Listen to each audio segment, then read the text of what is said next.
Hola amigos, bienvenidos a Podcast Hoyo, el podcast sobre karate y sus practicantes. Mi nombre es Jorge Garibaldi y estamos en el episodio número 238. Y esta vez vamos a tratar con un tema que debería ser el objetivo final de todo karateka, el obtener la maestría, ¿no? ¿Cómo llegar a eso? Para ayudarme en la tarea, como siempre, tengo a José Navarro Sensei. Bienvenido, Sensei. Hola, Jorge. Aquí estamos nuevamente frente al micrófono intentando aportar eh, algo para la formación de los karatecas, ¿no, Pepe? Sí, además, como tú dices, ¿no? Sí, ¿cuál es el objetivo? Pues hacer lo mejor que se pueda y acercarnos a la maestría. A veces confundimos que es acercarnos a los maestros y realmente es acercarnos a la maestría, ¿no? Porque cada uno ha tenido su camino. Aunque hay puntos comunes, como vamos a ver, hay una serie de puntos que definen qué puede ser la maestría o no, pero evidentemente la historia personal de cada uno pues te lleva por un lado o por otro. Entonces, una cosa es tener una referencia y otra cosa es que ese sea el objetivo, por lo menos para nosotros, ¿no, Jorge? O sea, no copiar al maestro, no ser una Exactamente. copia del No maestro. confundir, no creer que como nos parecemos, pues hemos llegado a la maestría, ¿no? Y ahí es donde nosotros queremos incidir, que bueno, que la maestría afortunadamente es un camino personal y además se puede llegar a ese contexto. Lo que sí hay que definir de entrada es que los maestros no existen, en realidad. Aquel que cree que es maestro dejó de aprender. Dejó, se cortó las alas a sí mismo. O sea, se busca insaciablemente, constantemente, pero incluso si viniera, no sé, la Real Academia de Karate Mundial, Universal, y te diera el sello, la estampa de maestro, igual, si te la crees, dejaste de aprender, dejaste de- porque me refiero a la maestría no como una profesión docente, sino como aquel que es maestro, que alcanzó la maestría en su habilidad, ¿no? En su capacidad. Y eso nunca termina. Nunca termina, aparte porque con la edad entramos en procesos regresivos, donde empezamos a perder capacidades físicas, por ejemplo, atributos físicos. Entonces la maestría se trata en cómo seguir manteniendo habilidades más allá de la merma física. O sea que es un viaje de descubrimiento durante toda la vida, ¿no? Este, Y a nivel teórico igual, ¿no? Por mucho que uno crea de algo, cuando es una persona interesada y lee, lee y lee, se da cuenta todo lo que le falta, no lo que tiene, sino lo que le falta. Es muchas veces frustrante, ¿no? Porque un libro te lleva a una reseña que te lleva a otro libro, y ese libro te lleva a otra reseña que te lleva a otro libro, y te lleva a otra persona que incluso opina diferente a ti, y que descubres incluso que opinando diferente a ti tiene una habilidad mayor, ¿no? Y entonces, bueno, tienes que ir encajando todo. Claro, la maestría podríamos definirle que el maestro podría ser aquel que está constantemente buscando, ¿no? Ahí es donde reside. Yo a veces le simplifico a mis alumnos cuando le digo, eh, si tú antes dominabas 3 aspectos y ahora dominas 5, bueno, pues ya estás más cerca de la maestría, ¿no? Eso no te hace ser un maestro, sino que estás más cerca de aquellos objetivos que tú buscas. sí, aparte, yo creo que todo el tema de la maestría, especialmente en el karate, en las artes marciales, tiene una connotación jerárquica. Yo desconfío inmediatamente de cualquiera que se autodenomine maestro. Cualquiera que se autodenomine algún título ta- también. Cuando alguien me dice, no, yo soy Kiyoshi Pérez, dije, adiós. Em, porque tus padres no te pusieron Kiyoshi Pérez, te pusieron un nombre y un apellido. El título no tiene nada que ver, es algo que le incumbe a ti y a la persona o la organización que te lo dio. Es entre ustedes los dos nomás, porque para el resto lo único que sirve es lo que sabés y lo que podés. No importa el papelito que te acompañe, ¿no? Entonces creo que hay mucho ego y mucha cosa en relación a eso. Hombre, para personas formadas y con cierta madurez, bueno, hay una relación de alguien que sabe más que tú y bueno, Mm, digamos que hay una transmisión, un emisor y un transmisor. El problema surge cuando hay inmadurez por parte del receptor, el alumno en este caso, y también, como tú dices, cierta inmadurez por exceso de ego, quizás por parte del sensei. Eh, Se puede convertir incluso en algo dañino, porque partimos de la idea de que tú tienes carencias y esas carencias hay alguien que te la va a cubrir durante prácticamente el resto de tu vida, ¿no? Porque nunca vas a alcanzarlo. Entonces, todas estas terminologías que usamos de forma natural a nivel de psicología, a nivel de desarrollo humano, que es lo que importa para que tú puedas progresar, hay que vigilarla porque, bueno, hay un heredero de tal escuela que lo sabe todo, porque es digamos, la línea directa de mm. transmisión de aquel que tenía el conocimiento real, el seito, como queramos llamarlo, y después están todos los demás por debajo que nunca van a adquirir la maestría ni nunca van a llegar a ser maestros, o por lo menos a ese nivel o a esa calidad que se le supone al maestro, ¿no? Y esto, yo uso una palabra que creo que es adecuada, que es siniestro, ¿no? Para las relaciones de alguien que intenta enseñar y de algo que intenta aprender, porque a pesar de que se dice que hay que superar al maestro, todos los condicionantes que se dan de relación en muchos dojos impiden que pase eso, ¿no? Exactamente. Trabajan para que nunca superes al maestro, para que seas peor que el maestro. Ujú. Sí, aparte de un montón de egos y de cosas que no tienen nada que ver con, eh, con el estudio marcial. Estoy leyendo el libro sobre la biografía sobre Yabu Kensu Sensei. eh, y ahí en el libro cuentan que hay una historia, eh, una leyenda, porque tanto Yabu Kensu como Choki Motobu eran alumnos de Matsumura. Y según los alumnos de aquel momento, parecían ser los alumnos estrellas de Matsumura. O sea que se conocían bien, entrenaban constantemente juntos. Entonces hay una leyenda que dice que en algún momento Matsumura y Yabu Kensu, Matsumura digo, Choki Motobu y Yabu Kensu decidieron, bueno, medir quién es mejor. Y se encerraron en un cuarto, pam, pam, pam, y parece que el que ganó, según la leyenda, eh, sería Yabukensu. Eh, y, pero no hay forma de corroborar esto, no hay ningún testigo, no hay, nada, no hay ningún artículo, no hay nada que diga que esto es real. Este, y en el libro se discute y se cita al nieto de Chokimoto, donde dice, pero es que no tiene esa leyenda no tiene tiene 2 problemas. El primero es como es que pone como, okey, vencer a Choki Motobu ya es épico. Entonces, si venciste a Choki Motobu, ya sos el cra de los cra. Pero aparte dice, Yabu Kensu y Choki Motobu eran alumnos de Matsumura, eran compañeros de dojo, estarían entrenando Kake Dameshi cientos de veces eh, por año, cientos y cientos y cientos de veces.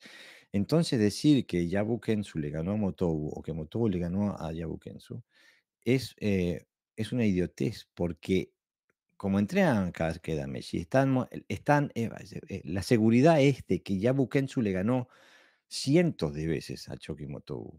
Y Choki Motobu le ganó cientos de veces a Yabu Kensu, porque es una metodología de trabajo, de estudio y de entrenamiento. Y digo esto porque apunto a los egos y a las jerarquías y a quién es mejor que este, ¿no? Porque cuando se habla de maestría, se habla porque hay una cosa que vos dijiste al principio, ¿no? De la práctica personal, del camino personal. Pero la maestría normativamente se usa para comparar a alguien con otro, o para compararse con el resto de la humanidad, el maestro tal. Decir que el maestro tal es que quiere decir que es mejor que todos los otros. ¿no?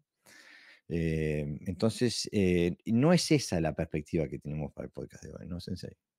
Claro, porque tú puedes ser muy hábil en un aspecto y no tan hábil en otro. Entonces, como en las artes marciales se toma la maestría como un término absoluto, es decir, tú eres maestro y lo eres de todo, y así lo aceptan además, es decir, Ujú, incluso se sabe de todo, ¿no? O sea, y a lo mejor estás dando clase a alguien que es una persona con un intelecto impresionante, bueno, que tiene una psicología y que tiene mucho más habilidades que tú, lo que pasa que en el campo tuyo pues tiene menos, ¿no?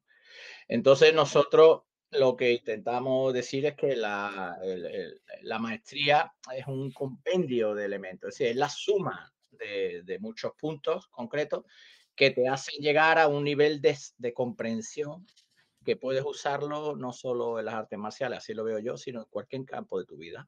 ujú. Esto sí sería maestría, porque sería, también hay una frase, tiene que salir del dojo, lo que sabemos, ¿no? Es muchas Claro. frases. Pero bueno, para salir del dojo, ¿qué significa? Como decía un amigo mío, yo estoy comiendo y estoy haciendo shutouke, ¿no?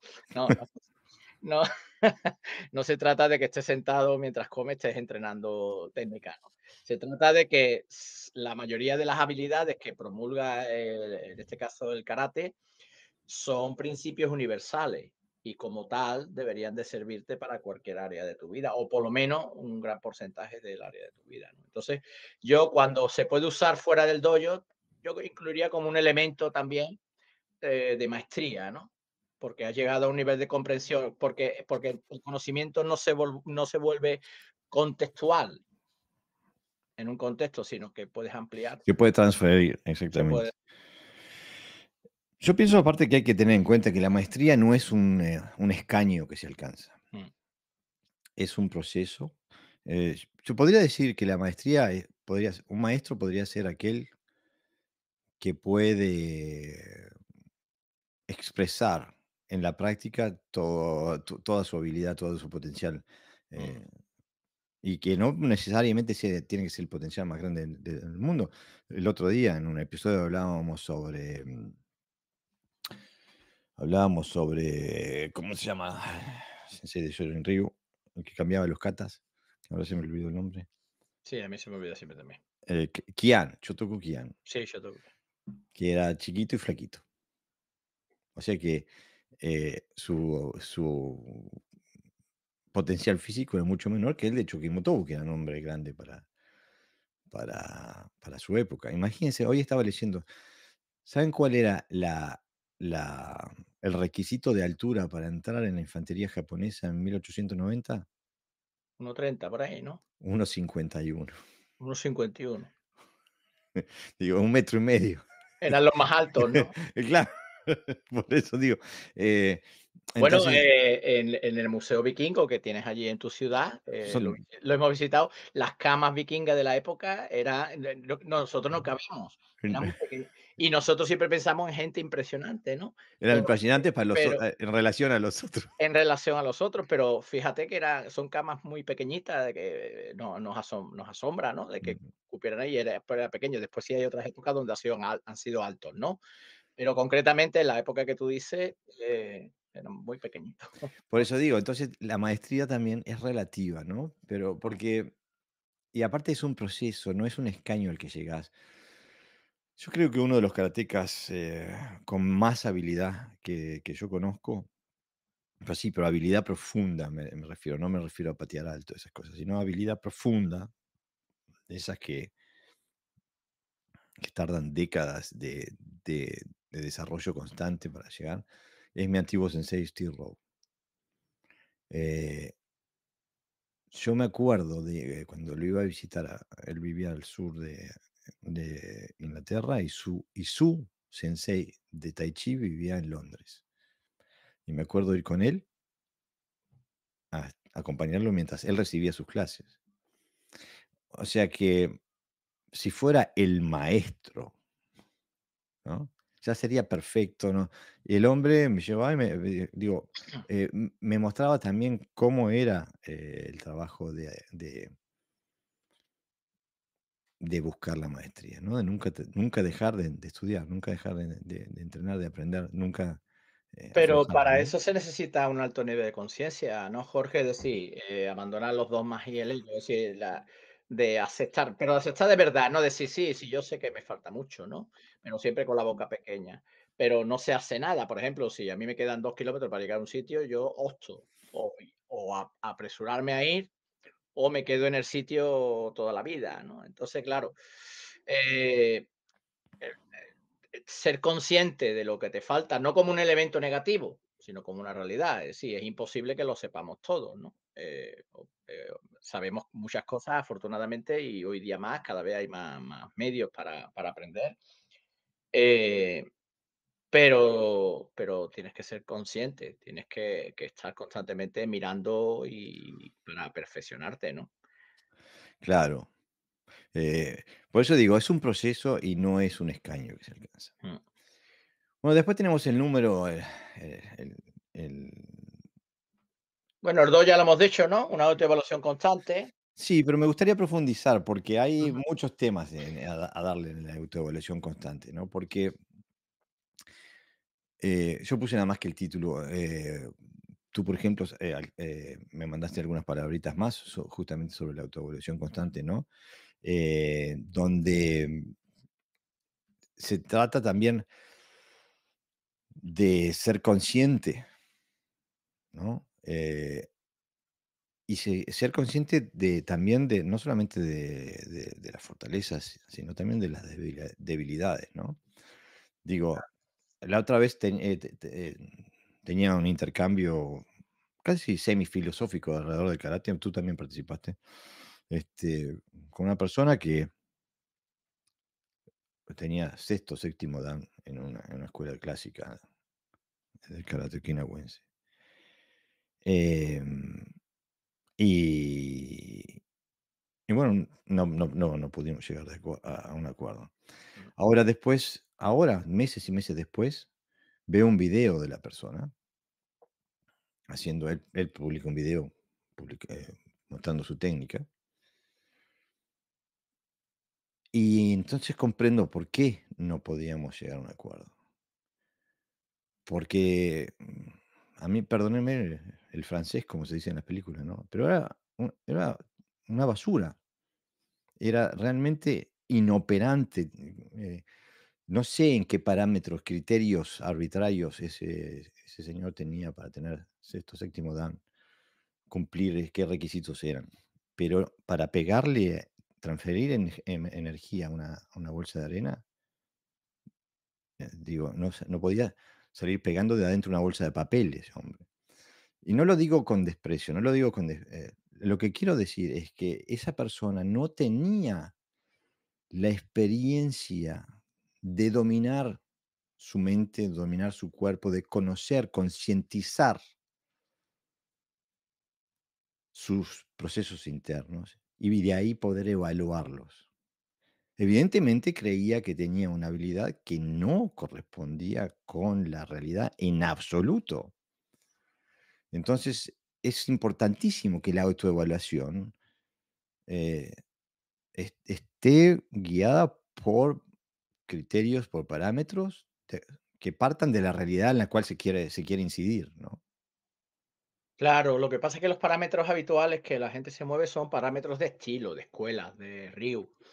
Y entonces, si dentro de ese RIU esos parámetros son los que se han establecido, pues una persona puede considerar de que está consiguiendo la maestría. De hecho, diga, es sexto dan, séptimo dan, de tal escuelas, ¿no? Pero claro, ahora nos llevamos ese conocimiento al contexto, ¿no? Claro. Que es de lo que tú estás hablando. Ahora, yo me pongo frente a un saco y me evalúo. En este caso, me autoevalúo. Y pego. ¿Corresponde lo que me dicen con lo que hago? No.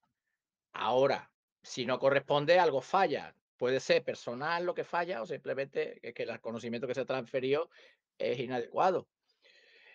Entonces,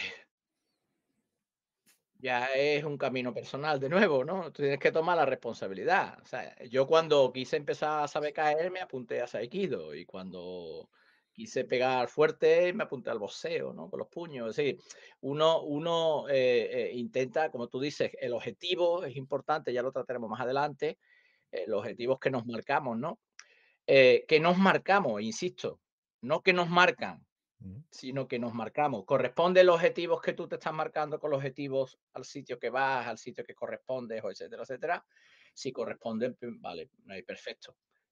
Si de lo que se trata es de sacar grado, de hacer un poquito mejor que los demás y de que me siento bien, no hay problema.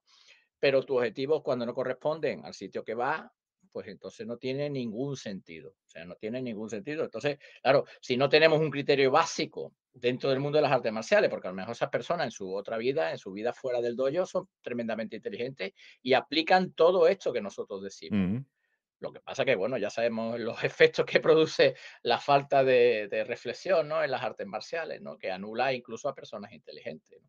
ujú. Entonces, bueno, tú tienes que evaluar cada cosa en su contexto. O sea, si a mí cuando me tiran al suelo de un ukemi, a mí me duele el cuerpo, significa que yo he caído mal. Exactamente. Entonces, o sea, más directo que es ese criterio. Ahora, no, no, es que nosotros caemos así, ¿ah? O sea, que tú caes así, que te duele el cuerpo. Porque estamos hablando de caer en un tatami. O sea, si tú caes así en el suelo de la calle, Te quiebras, te fracturas. olvídate. Entonces, claro, hay que ser un poquito exigente con nosotros mismos, ¿no? Y no perdonarnos tanto, quizás. A veces yo estoy de acuerdo que hay que perdonarse de vez en cuando, pero no siempre, no como sistema. Hay que machacar y hay que ir siempre a más, ¿no? Y no ser demasiado permisivo, ¿no? Bueno, ahí naturalmente llegamos así, entonces, al punto número 3, que es la práctica consciente, no solamente la autoevaluación constante y consciente, pero sino la práctica consciente. ¿A qué nos referimos con esto, Pepe? Pues evidentemente saber que lo que estamos haciendo, o sea, estar atento a lo que hacemos, es poner toda nuestra atención en aquello que hacemos. La conciencia tiene que ver con un nivel un poquito superior al ordinario, ¿no? Porque ahí interviene un poquito también la experiencia, no solamente el conocimiento que tenemos, ¿no? Entonces, cuando yo estoy atento a los gestos que hago, pues a mí me va a devolver una información mucho más limpia, más fidedigna a la realidad que si trabajo de forma automática, ¿no?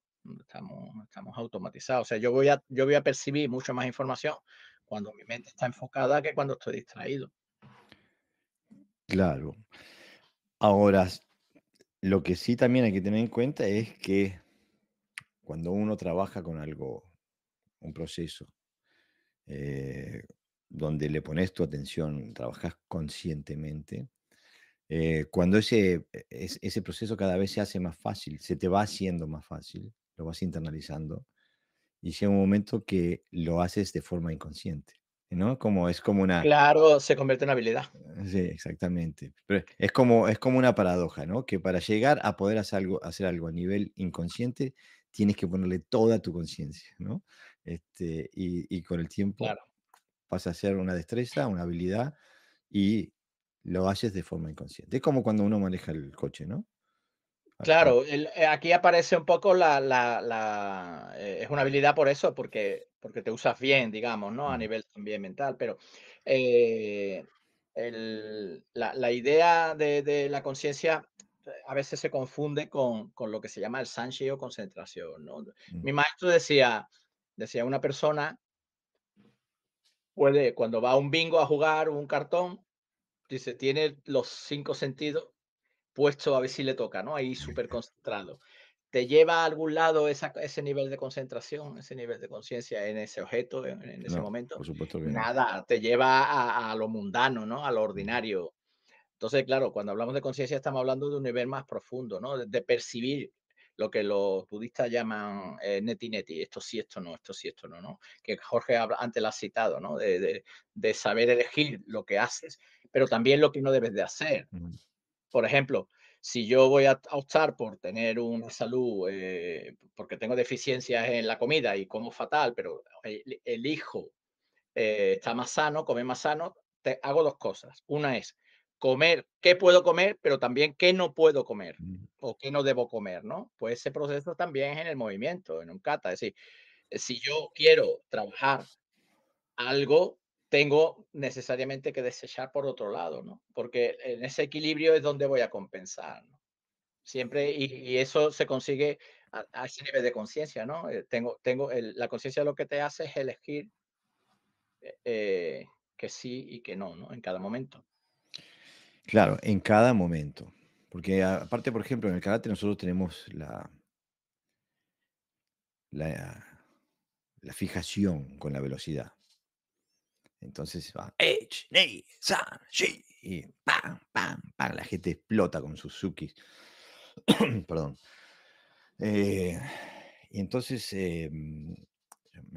yo recuerdo cuando empecé a trabajar de esta forma, ya era un Nidan, cuando empecé, cambié de sensei a este sensei que nombraba hoy, y me pone a trabajar de forma consciente, de otra forma, porque Mm. yo venía de estar consciente en el arranque y en el final, arranque y final, porque era tanto el ímpetu en la velocidad que no me daba tiempo a observar lo que pasaba entre medio. Mm. Este, y recuerdo que cuando me hizo bajar la velocidad, es como que se me abrió un universo. Eh, y después, pensando, ¿no?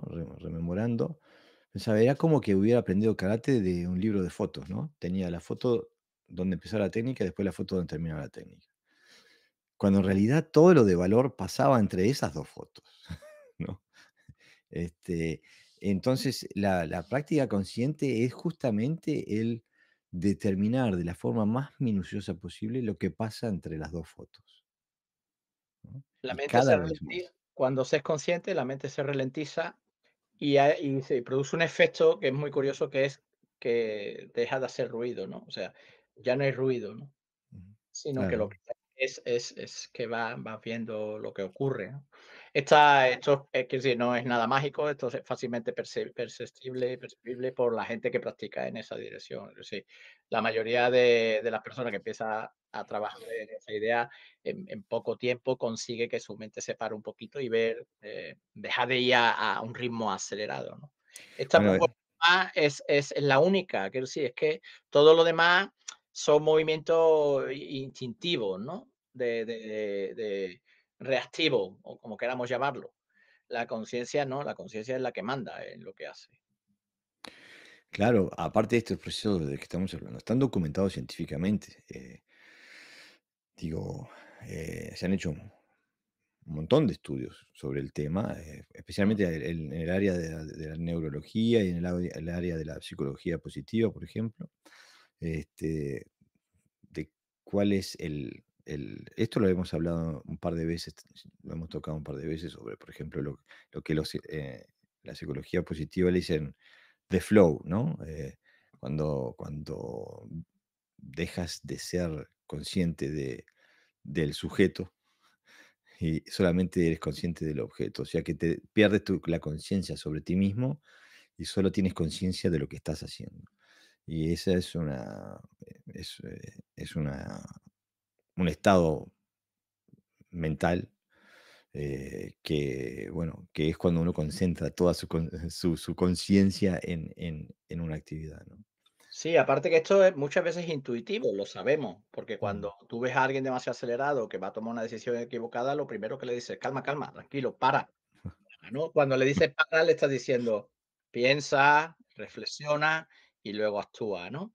Y en la comunicación esto es muy importante. Siempre en la comunicación, las pausas a la hora de transmitir son casi más importantes que lo que dices, ¿no? Porque es lo que te va a hacer que pienses y luego, bueno, expreses lo que querías en ese momento, ¿no? Ahora, yo quiero hacerle un llamado a la audiencia porque como el karate se habla siempre en mayúscula, eh, como verán, aquí no estamos usando frases hechas, ¿no? Ser respetuoso y di el Dojo Kun 20 veces antes de entrenar, o sigue a tu maestro y lo verás, o no venimos con ningún tipo de frases ya hechas y con dogmas ya digeridos, masticados, digeridos y regurgitados. Estamos realmente intentando darles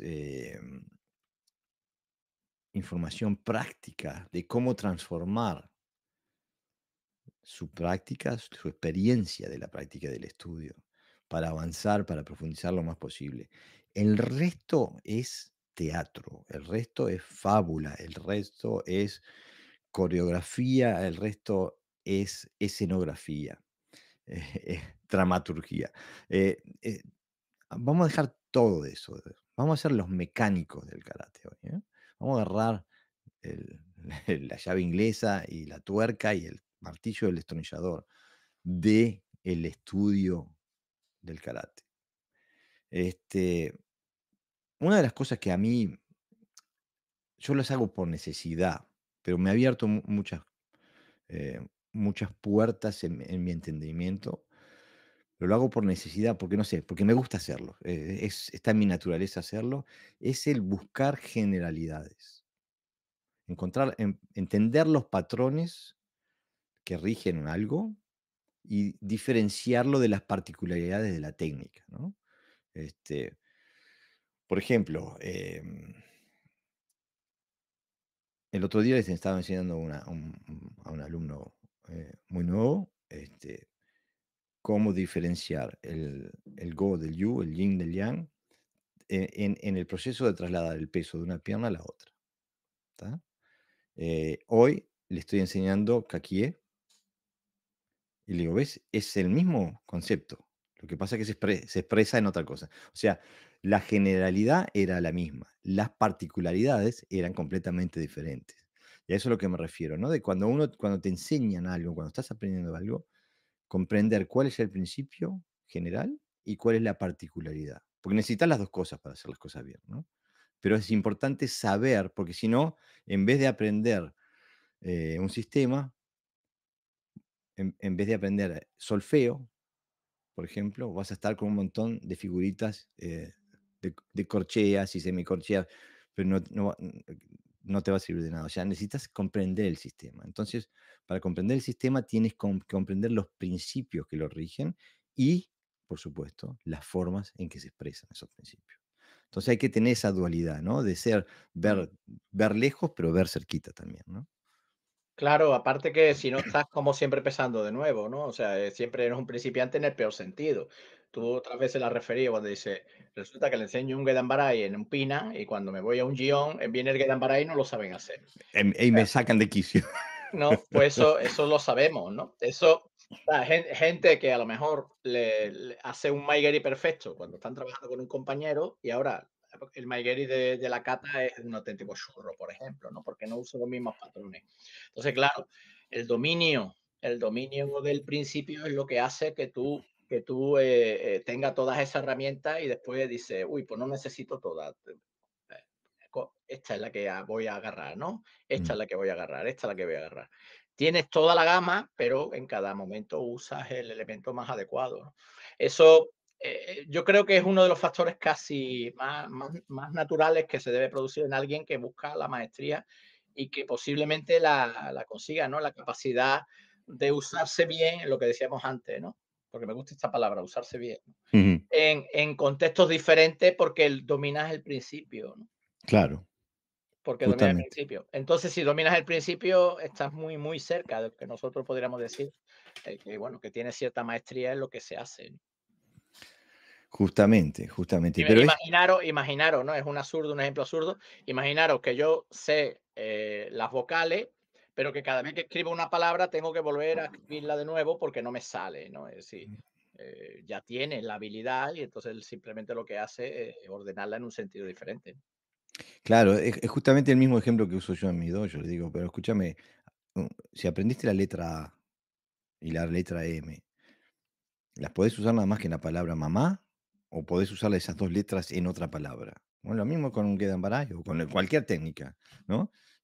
No la podés usar simplemente en el contexto de una palabra. No, además que el karate, en el fondo, que no se me malinterprete, es más simple de lo que parece, porque está lleno de generalidades y de particularidades, porque el cuerpo es lo que es, tiene sus ventajas y sus limitaciones. Entonces, tenemos que movernos en consonancia a la naturaleza del movimiento, ¿no? Entonces, te vas a tener que mover, un salto implica casi el mismo gesto que pegar una patada. Es decir, la diferencia es que en una patada usas una pierna para apoyarte y en el salto lo haces con las dos, pero es lo mismo, ¿no? Y caminar hacia adelante haciendo un suki es lo mismo que caminar hacia adelante haciendo un yakosuki. Quiero decir, donde te apoya y donde haces exactamente lo mismo, ¿no?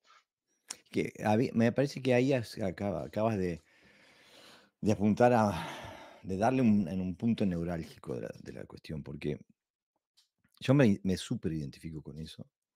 Incluso si me preguntás qué sabes, vos Jorge, ¿vos qué sabes al final del karate? Y te digo, y yo sé 3 cosas. Lo que pasa es que las hago todo el tiempo.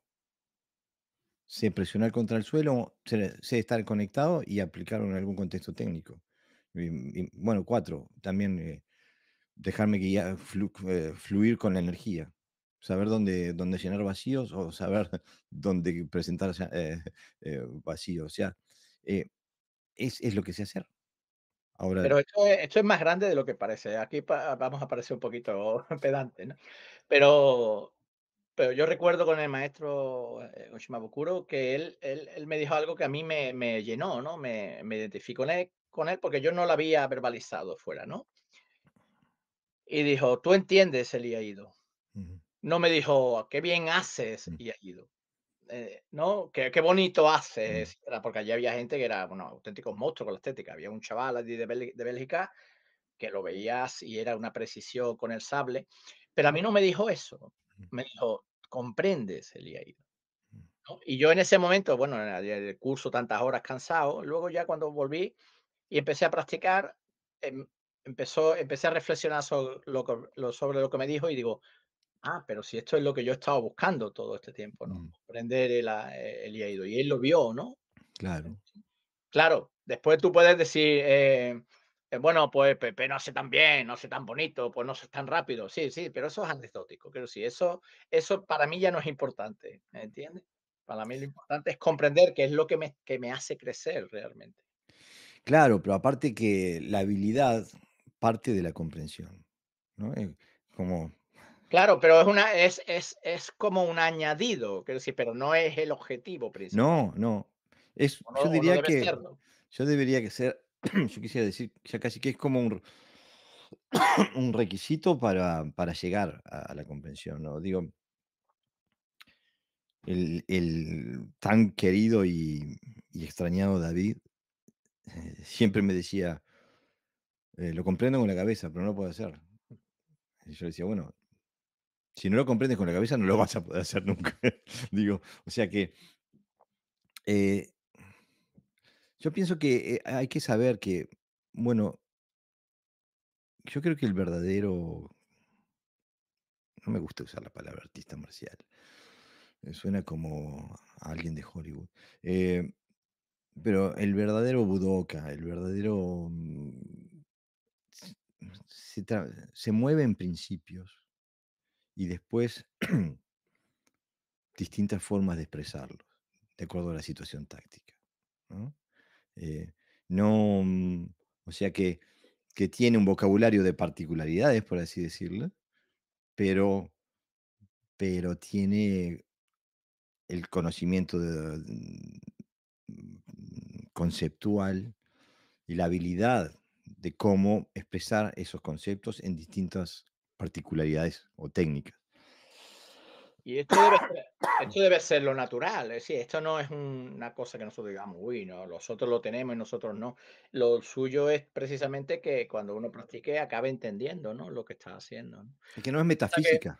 no es metafísica, lo que pasa es que, claro, porque lo otro es relativo, lo otro va a depender, la estética, lo bien que tú hagas o lo que no hagas, del ojo del espectador. Es decir, para mí soy muy bueno, para mucha gente yo soy muy bueno en kata y para otra gente no ganaría ni una competición de barrio, ¿no? Entonces, porque los patrones son relativos y nosotros no hablamos de eso. La maestría no es la idea de la precisión del gesto como tal, sino de ese nivel de comprensión técnico, ¿no?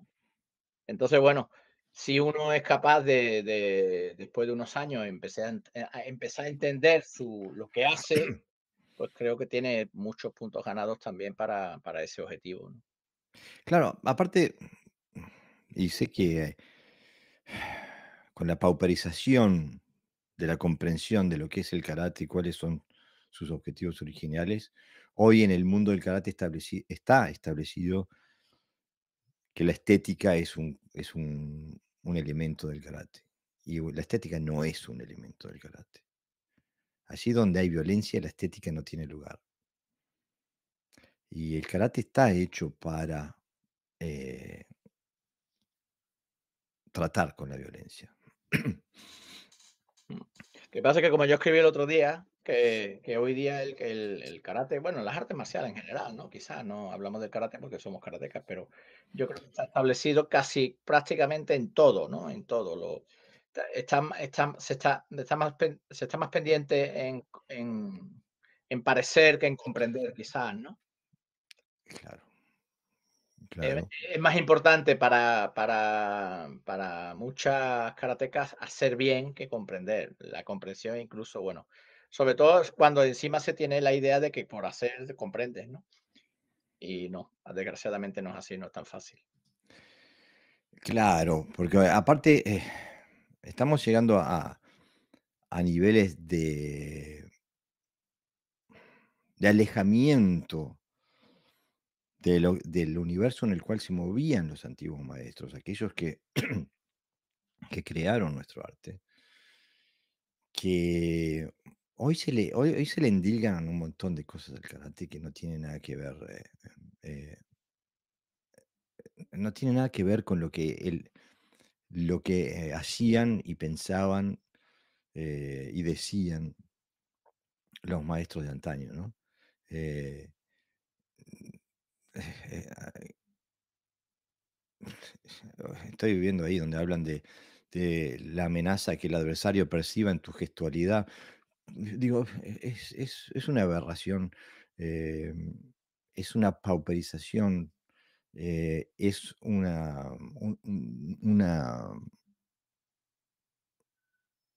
es una denigración, en el sentido de que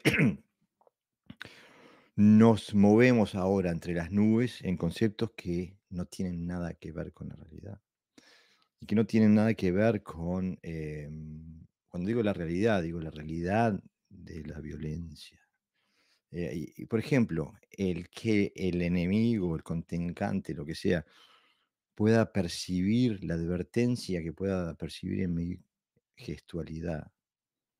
Eso va contra un principio básico de la táctica, que es el elemento sorpresa. Yo no le voy a ir haciendo morisquetas a la persona o haciéndome el malo. Se va a enterar de mi capacidad cuando la sienta en la carne, no cuando porque yo se la pinte o se la haga saber. Cualquier otra cosa sería menos efectivo y pondría nuestra propia vida, nuestro propio bienestar en peligro, ¿no? Entonces, a mí realmente, por eso es importante marcar terreno, decir, ¿de qué estamos hablando cuando hablamos de maestría? No estamos hablando de gente que es campeón mundial en posturear y medalla de oro en tener posiciones milimétricas y acelerarlas y frenarlas en un milisegundo. No es eso. Estamos hablando de la capacidad operativa, la capacidad de la gente de poder defenderse de acuerdo al sistema que nos pasaron los antiguos maestros encapsulados en los katas. Esa maestría es la que hablamos. Todo lo otro que se le ha puesto, se le ha endilgado al karate después, bueno, eso no nos... fíjense que no hablamos acá de obtener un dan en ningún momento. No, no, los grados de hecho te alejan de la maestría. Bueno, es una forma de decirlo, evidentemente, claro. Si tú apoyas tu parte de tu objetivo en sacar grado, es porque estás atribuyéndole al grado una cualidad en sí misma. Porque una cosa es que tú lo tengas como objetivo profesional, con lo cual estamos totalmente de acuerdo, incluso de transmisor. No es lo mismo cuando eres un segundo dan que transmites algo que cuando eres un octavo. Claro, Eso está constatado que es así, aunque diga cosas más verdades, digamos, ¿no? Siendo segundo dan va a ser menos escuchado, no deja de ser una táctica profesional, pero que si alguien piensa que porque tiene más grado está consiguiendo la maestría, entonces se está alejando de la maestría, porque se ha parado. claro. En el momento que te paras, se acabó todo, ¿no? Bueno, la próxima es, y esta va para los buscadores, ¿no? Especialmente, es contrastar constantemente la técnica, la táctica y la metodología con la realidad. ¿Y por qué digo que es para los buscadores? Porque todos nosotros venimos de dojos donde no buscan, no son buscadores de la verdad, son perpetuadores de una supuesta tradición, pero en realidad hacen carácter deportivo, aunque no compitan. Entonces, no buscan lo mismo, no tienen las mismas metodologías, no tienen los mismos criterios de qué es lo que es de valor. Entonces, tienes que contrastarlo con la realidad. Lo que te dicen que hagas, ¿da el resultado que te dicen que va a dar? Si no lo da, entonces en algún lado se rompió la cadena, o en tu habilidad, o en la técnica, o en la metodología. En algún lugar de esos está el problema. Si es tu habilidad, no hay problema, es entrenar más. Pero cuando lo hace el sensei, ¿lo puede hacer en un contexto real? ¿O lo puede nada más que hacer en un contexto de dojo? Este, por eso es importante que la realidad sea la que rija. Y yo pienso que algunos, o la gran mayoría de los karatecas que escuchen este podcast, debe parecer que nosotros somos marcianos, que hablamos de cosas que no tienen sentido. Porque yo sé, porque recuerdo el mundo del cual salí, que contrastar un kata con la realidad, me parecía que si me hablaban en chino lo iba a entender más que me dijeran contrastar un kata con la realidad. Y sé que esto le tiene que estar pasando a un montón de gente que escucha estas palabras. Pero bueno, tengan fe en que es posible. Hay un sistema para hacerlo, hay una forma de hacerlo y es posible hacerlo. Y ese era el uso original. Los maestros pusieron la información en los katas para que se use esa información. Y si no, se puede hacer una investigación inversa, es decir, Mm. todo el conocimiento que tú tienes, al final lo tienes que compendiar de alguna manera. Y para eso están las catas. Las Eso fue catas, lo que hicieron. eso fue lo que hicieron, es decir, es agarrar un modelo determinado y convertirlo en lo que nosotros conocemos como cata. Lo que pasa es que ya la palabra cata, como significa tantas cosas, puede significar. Hoy está escuchando un vídeo que me mandaron hace la pandemia, que tú sabes que yo no soy muy melodramático, o sea, que yo suelo ser bastante moderado Sí, con mis totalmente. vertientes, menos cuando juego al FIFA, darle a play, que ahí sí me da el martero más, porque es un juego, pero suelo ser bastante comedido en mis reacciones, ¿no? Y me estaba echando las manos, literalmente estaba haciendo, como diciendo, por Dios, ¿no? Un capturador de tiempo es el caso. Un capturador de tiempo. Un capturador del tiempo. O sea, uno puede perpetuarse en el tiempo, ¿no? Cuando hace un kata. Es decir, es como parar el tiempo y uno se. Entonces, claro,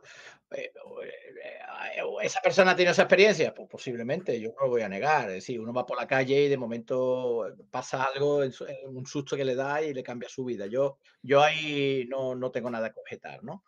Pero no es ese el objetivo del kata. Uno no hace un kata de técnica de karate para que la mente se pare y se perpetúe al tiempo. No es un ejercicio de meditación.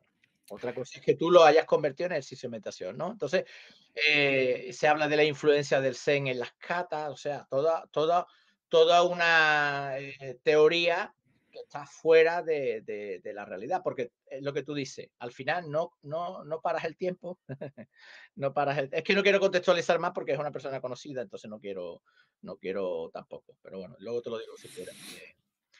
Eh, No, pero mira, podemos hacer. El otro día estábamos discutiendo en el grupo de karate de Usuken Kyukai si se podía utilizar los katas como un aeróbic, ¿no? mm, Y en realidad la discusión es la misma. es la misma, sí.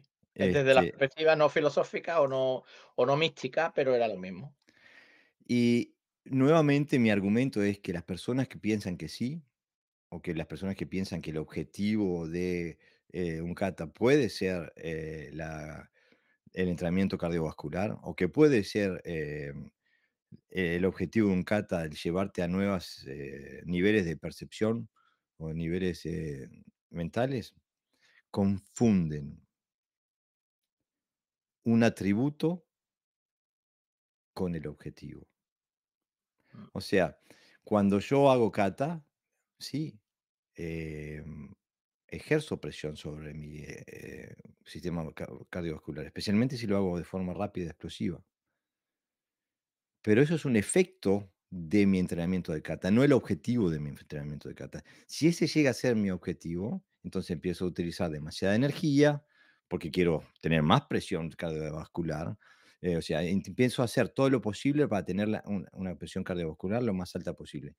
Que me desprende, me desapega del objetivo técnico que hay en que tienen el que tienen los gestos técnicos del kata, de no, pegar, de patear, no de tirar. cumple, la metodología no cumple el objetivo. Exactamente. O sea, se Lo aleja la metodología, por lo tanto, está fuera de este punto que nosotros hemos elegido, no arbitrariamente, que conste. Hemos visto cosas, hemos leído y demás, que es lo que decía Jorge, ¿no? Que contrasta completamente la técnica, la táctica y la metodología tiene que coincidir con la realidad. Coincide con la realidad que tú, te canses cuando haces una kata y entonces te sientes satisfecho porque has sudado.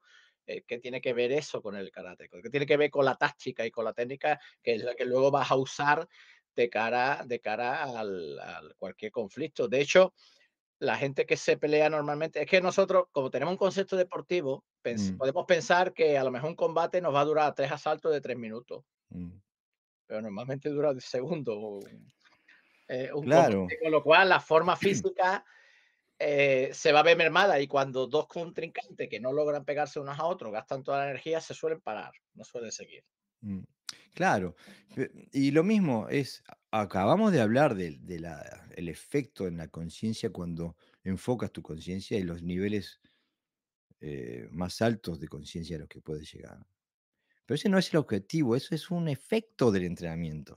Mm, Entonces, decir que el kata es para parar el tiempo es, bueno, entonces Sandra Sánchez no muere nunca. Digo, no sé cuántos kata hace por día esa karateca, ¿no? Este, pero entonces hay que contrastar. Cuando dicen A, acá adentro, ¿se puede decir A allá afuera? ¿O hay que decir otra cosa allá afuera? O sea, hay que contrastar, no comerse la verdad absoluta que sale de la boca de Sensei, sino que contrastar, contrastar, contrastar. Y si es un buen Sensei,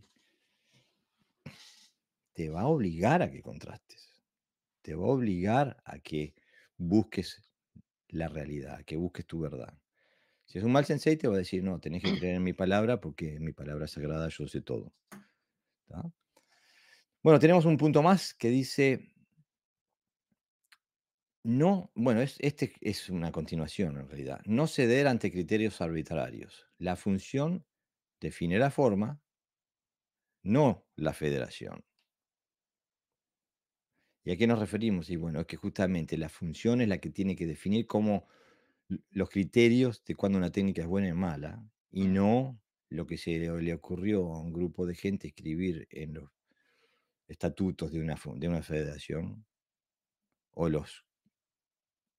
el reglamento de una competición de qué es bueno o es malo.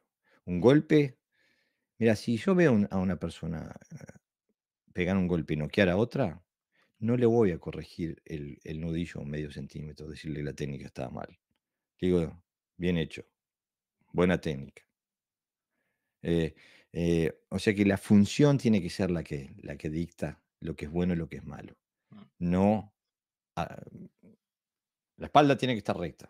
¿Por qué tiene que estar la espalda recta? ¿Qué criterio funcional dice que la espalda tiene que estar recta en todo momento? Ninguno, porque si contrastás esa técnica con la realidad, no es posible pegar fuerte con la espalda recta. Si querés estar conectado a las piernas.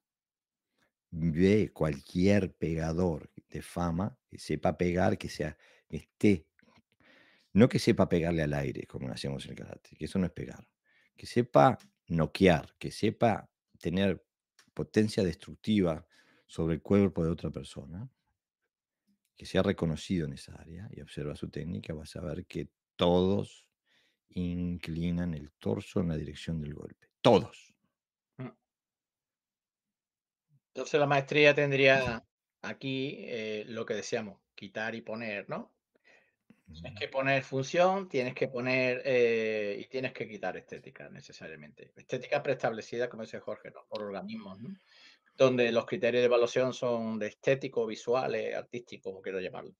Entonces, cuando nosotros, por ejemplo, una de las particularidades que tenemos es que cuando nosotros miramos a nuestros alumnos, le pedimos un kata, le pedimos que haga lo que está él comprendiendo en ese momento que es necesario, ¿no? Hay una estructura, que esa es la que uno utiliza, pero luego, bueno, ¿qué estás haciendo con este movimiento? ¿Qué estás pegando? ¿Qué está? No me interesa lo bonito que quede la posición, ¿no? Sino que tienes que saber en todo momento lo que estás haciendo, ¿no? Entonces, claro, cuando trabajas de esa manera, curiosamente es liberador. A mí la sensación que me da es de cierta libertad, ¿no? Porque es como que no estoy atado a unos patrones que son para mí a lo mejor no válidos. Y entonces, bueno, te ayuda a acercarte un poquito más, ¿no? A esa idea de la maestría que todos tenemos, ¿no? De poder usar un recurso más para crecer. claro. Eh, y eso es, bueno, Es como es si yo un tuviera paso. un montón de herramientas, pero no las puedo usar nunca. Por ejemplo, si yo soy un mecánico y tengo un montón de herramientas, que fíjate, la mecánica puede tener, no sé, 200.000. Nosotros conocemos lo básico, el destornillador, no sé cuánto, ¿no? Pero Ujú. la de cantidad de llaves que hay. Y que no la puedas usar, evidentemente, al final no te desarrolla como mecánico, ¿no? Eres a lo mejor un arreglador de motos, como lo soy yo, bicicleta, pero no más. Entonces, el karate te ofrece un montón de herramientas que la mayoría de las veces no se usan, se quedan perdidas en el tiempo. Y usamos lo más básico, el destornillador, las tenazas y de vez en cuando el martillo, ¿no? Y a veces incluso el martillo para todo. Pero al poder usar estas herramientas, lo que te hace es que te da más información, entonces te va haciendo crecer, ¿no? La Mm, sensación que se tiene es como, oh, ¿no? De nuevo conocimiento, mayor libertad, ¿no? De acción. exactamente. Y mayor habilidad, ¿no? Y a esto también nos lleva al próximo punto, que para mí inicialmente fue un punto difícil de comprender, porque yo empecé mi carrera en el karate muy dogmático y pensaba siempre en términos absolutos. O sea, o tenías talento por una cosa o no lo tenías. O sabías hacer una cosa o no la sabías. O eras fuerte o eras débil. Eh, nunca, al principio nunca creía en tener una mentalidad de crecimiento, o sea, de que es posible crecer, que es posible aprender, que es posible ir de débil a fuerte, o sea, eh, mm, creo que es necesario tener esa mentalidad de decir, no importa dónde esté ahora, aplicando una metodología puedo avanzar, ¿no? Claro, tu entrenamiento tiene que ser mejor que el anterior, no repetitivo, ¿no? No copiar. Porque no solo no debemos copiar a los maestros, tampoco debemos copiarnos a nosotros mismos, pensando, como esto me ha salido bien, me he sentido bien, voy a intentar copiar otra vez, ¿no? Mm. Ese modelo. Entonces, claro, eh, la, la idea es ambiciosa de crecer, para mí es fundamental dentro de la práctica, quizá uno de los puntos más importantes, ¿no? Y además coincide con el número 7 que hemos puesto, que es mi número favorito. Y es esa idea, ¿no? De que cuando vas al dojo y terminas el entrenamiento, si no has cambiado tu realidad, el entrenamiento, faltan cosas en el entrenamiento. La idea es que cuando se entra al dojo es como cuando uno va a una biblioteca. Uno tiene que ir a una biblioteca y cuando sale, tiene que salir con más conocimiento de que Mm. entrar. Pues a trasladar esa idea al dojo. Cuando yo salgo del dojo, tengo que haber cambiado un montón de cosas. Tengo que salir mejor. Tengo que haber cambiado mi realidad, ¿no? Si no, la clase yo no la veo fructífera, por mucho que haya sudado, por mucho que haya divertido, etcétera, etcétera. Claro, y aparte también, justamente en ese espíritu, también después te empiezas a tener, la posibilidad de jugar. Mm, Porque cuando, cuando ya no te tiene, es como un instrumento, cuando ya no estás pensando cómo vas a apretar la cuerda o cómo vas a apretar la tecla, sino que te puedes dejar por llevar por la música y puedes empezar a improvisar.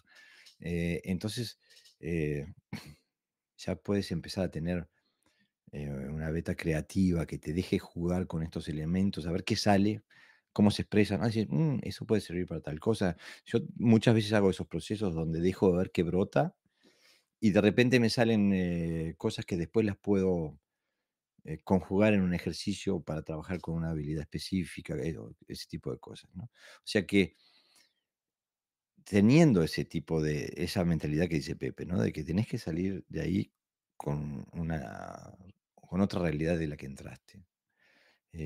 No es que tu mundo está trastornado. Le cambiaste ahí un píxel, pero un píxel todos los días hacen la pantalla en poco tiempo. Entonces, porque eso es otro de los temas que queremos hablar después, es el paso del tiempo, es mm. el que rasca la piedra, ¿no? ¿Y qué pasa con el tiempo, no?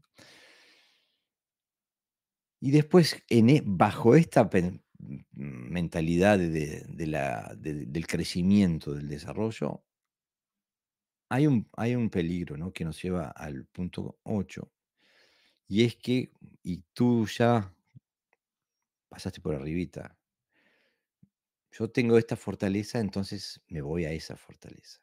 Tengo esa debilidad y no me gusta verla, entonces no voy a esa debilidad. Entonces, hay que recordar que la habilidad es la conjugación eficiente de los atributos físicos, técnicos y psicológicos.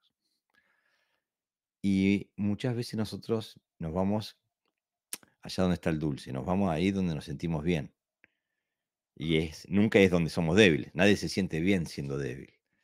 Siempre es donde somos fuertes. Entonces, soy fuerte físicamente, entonces voy a darle al entrenamiento físico, soy mejor, tengo una buena coordinación, me refugio en la técnica. Yo recuerdo, ese era mi refugio. Yo siempre tuve una buena coordinación, entonces mi refugio era la técnica. Y durante los primeros 10 15 años de mi entrenamiento pesaba 63 kilos, no tenía una fibra de músculo. Porque no entraba, teníamos tremendo cuarto de pesas en el dojo y no entraba nunca, porque era mi debilidad eso, no la quería ni ver, ¿viste? Eh, es algo natural en los seres humanos, ¿no? De refugiarse en las fortalezas. Hay que desarrollar todo. Sí, porque esa fortaleza, va a ser una paradoja, se puede convertir al final en debilidades, ¿no? Porque no se desarrolla. Mira, en la práctica de boxeo del otro día, esto es algo que nosotros hacemos en karate constantemente, Jorge, pero bueno, lo destaco un poquito porque bueno, está cercano a la experiencia, digamos, ¿no? Trabajamos primero la parte física, ¿no? Para diferenciar un poquito los 3 puntos que tú has colocado aquí, ¿no? Mm, Los físicos, técnicos y psicológicos. Hay un ejercicio que se llama los 16, ¿no? Entonces, tú en 30 segundos tienes que hacer 16 burpees. Si acabas antes, pues tienes más tiempo de recuperación. Si no, pues se come mezcla con el otro. 16 flexiones de estas que te tiras al suelo, levanta las manos, vuelve a levantarte. 16 con plancha, y de 16 eh, sentadillas con salto, ¿no? Pero bajando hasta abajo del todo. 4 repeticiones. Eso es el infierno. mm, O sea, nadie, no sé si alguien la ha hecho, pero en 30 segundos cada uno, ¿no? O sea, además te vas agotando porque, claro, aceleras al principio, o sea, y entonces, ¿qué ocurre? Se produce un estado de salir de la zona de confort. Duele hacer mm, eso.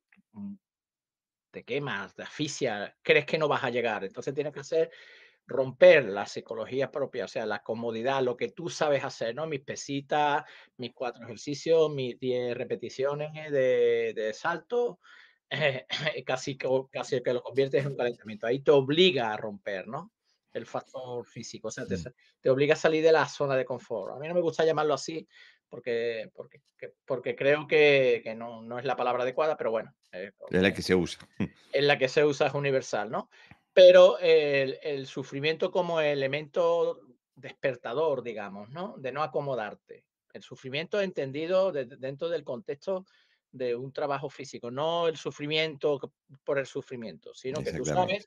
sino que tú sabes que duele hacer ese ejercicio, que cansa y por lo tanto la mente reacciona diciendo no es necesario, ¿para qué tanto sufrimiento? Si en vez de hacer, ¿por qué no lo hacen un minuto? Etcétera, etcétera. Mm. Todas esas luchas internas que tenemos. Luego te vas a nos fuimos de ahí a la parte técnica. Imagínate, eh, frente a frente. Muerto. Tienes que desarrollar la técnica en un contexto donde el cuerpo no está tan acostumbrado, porque casi siempre la hacemos la técnica en nuestra cuando estamos bien físicamente, ¿no? Mm. Por lo tanto, hay otra ruptura, es decir, la técnica que te sale es la que tienes. O sea, y tienes que ir cambiando los ritmos, po, po, po. Y luego de ahí al ritmo, ¿no? 4 saltos. Ahí ya interviene la parte psicológica total, ¿no? Mm. Total. Ahí ya tú dices: "No llego, no llego, no llego", y tienes que estar en la lucha personal interna, regulándote y a la vez, porque no sé si lo sabéis, pero cuando uno está cansado y te pegan, duele más que cuando estás cansado. Y no sabe cuándo va a acabar, porque, hicimos 4 pero no sabíamos si iba a ser 10.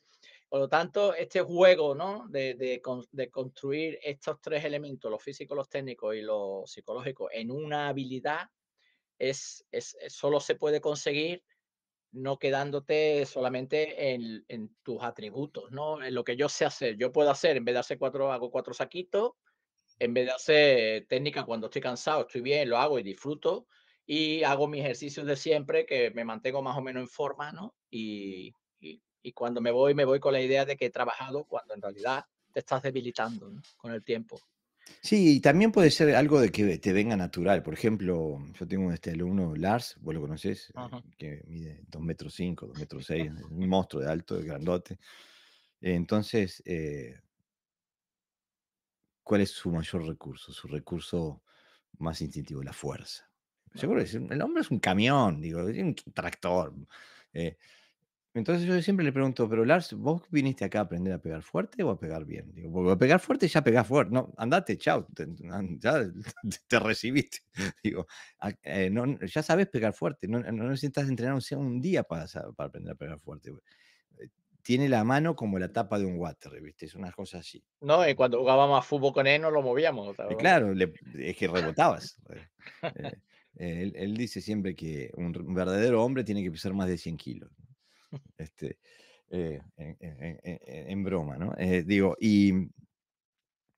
pero pegar fuerte ya sabes. Ahora, ¿querés pegar bien? Digo, ¿querés optimizar tus tus recursos?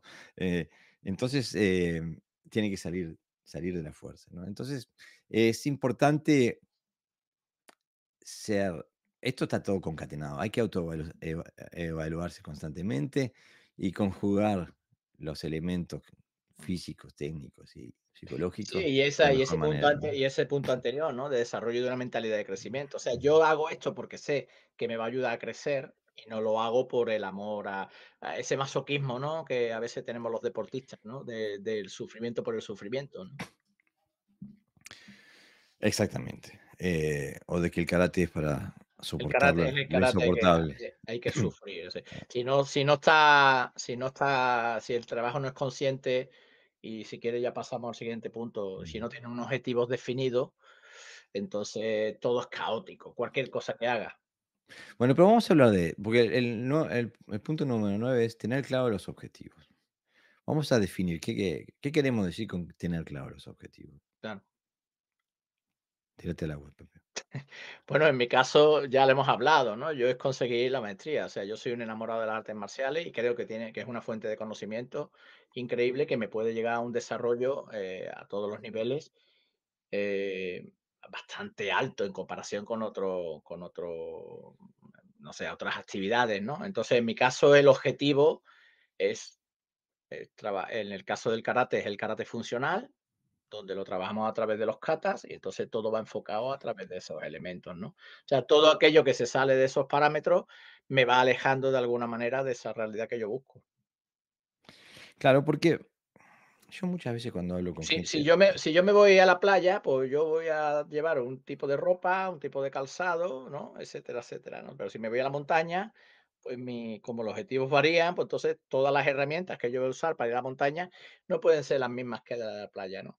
Entonces, los objetivos tienen que ver, primero dónde quieres llevar y en consonancia a eso, de dónde quieres llegar, pues tendrás que agarrar las herramientas que te sirvan para llegar a ese fin, ¿no? Claro, pero el gran problema que veo yo, mm, con esta forma de decir, pues estoy completamente de acuerdo contigo, pero el problema es cuando yo hablo con la gente normal, no locos como tú y yo, le hablo de objetivos, tener claros los objetivos, inmediatamente lo que hacen es cuantificar los objetivos. Dicen, para el 15 de agosto tengo que pesar 2 kilos menos. Para el 23 de diciembre tengo que ser cinturón negro. ¿Entender lo que te digo? Empiezan a cuantificar los objetivos. Y yo nunca fui sé que a alguna gente le funciona muy bien. Yo siempre fui un enamorado del proceso del estudio del karate. Entonces nunca, no tengo un objetivo, valga la redundancia, objetivo, o sea, no tengo un objetivo cuantificable, sino Sí, que ni cortoplacista, ¿no? Por ejemplo, como soy segundo dan, me tengo que aprender la siguiente kata, ¿no? Por ejemplo. el tercer dan, exactamente. No, a mí lo que me interesa es, me metí por ese agujero y quiero llegar lo más profundo que pueda. Ese agujero que se llama karate. Eh, Ahora, reconozco que no todos somos como yo. Tú sí, porque cuando hablas de tener claros objetivos, hablas del karate funcional. No hablas de capacidad de hacer X cantidad de sentadillas o tener un octavo dan o de lo que sea. Estás hablando de tu objetivo estratégico, que es y que también no es cuantificable, porque ¿cuándo, ¿cuándo sabes que llegaste? Es imposible saber. No llegas nunca, pero vas atrás de eso. Pero el gran problema es con que cuando la gente se pone objetivos cuantificables, esos son los mayores frenos que se pueden poner. Por ejemplo, yo no sé, ya he perdido la cuenta de cuántos alumnos tengo que se ponen el objetivo de sacar el cinturón negro y que no sobreviven 2 meses después de haber sacado el cinturón negro, ya dejaron de entrenar karate. Porque no se pusieron el objetivo de aprender karate, se pusieron el objetivo de sacar el cinturón negro.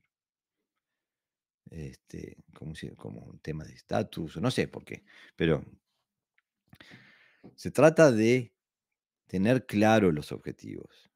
O sea, ¿qué es lo que vos buscas? Y ahora estamos hablando de maestría. No estamos hablando de cuántas sentadillas puedes hacer en X Claro. cantidad de tiempo. Los objetivos son objetivos hacia la maestría, lo que hablamos, ¿no? No son objetivos hacia tener lo que tú dices, un estatus social, incluso profesional, ¿no? A mí me han llamado a veces madres que su hija ha empezado a estudiar en la universidad y entonces necesitas crédito, que si nosotros estamos en competiciones oficiales, porque eso le da crédito a la hora de estar en la universidad, ¿no? ¿Mm? Esos son, no nos referimos a que son perfectamente, quiero decir, que le sirve a esa persona, que no hay problema, pero que no nos referimos a esos objetivos. No estamos simplificando tanto. Son qué objetivos necesito yo para llegar a la maestría, ¿no? Pues Claro. y cuáles no, volvemos a lo mismo. Sí, a lo mejor hay algunos que pueden parecer que sí, como decíamos antes. Sí, pero si eres octavo dan, estás más cerca de la maestría. No, no, no. Ese discurso es demasiado simple. No estamos en ese nivel. En algunos casos podrías decir que puedo decir fehacientemente que en algunos casos hay gente que tiene un octavo dan que se le asegura que no va a llegar a la maestría. Cada dan es un retroceso. En vez de un avance, es un Exactamente. retroceso. Se cree tanto su propio cuento que nunca va a llegar a la maestría.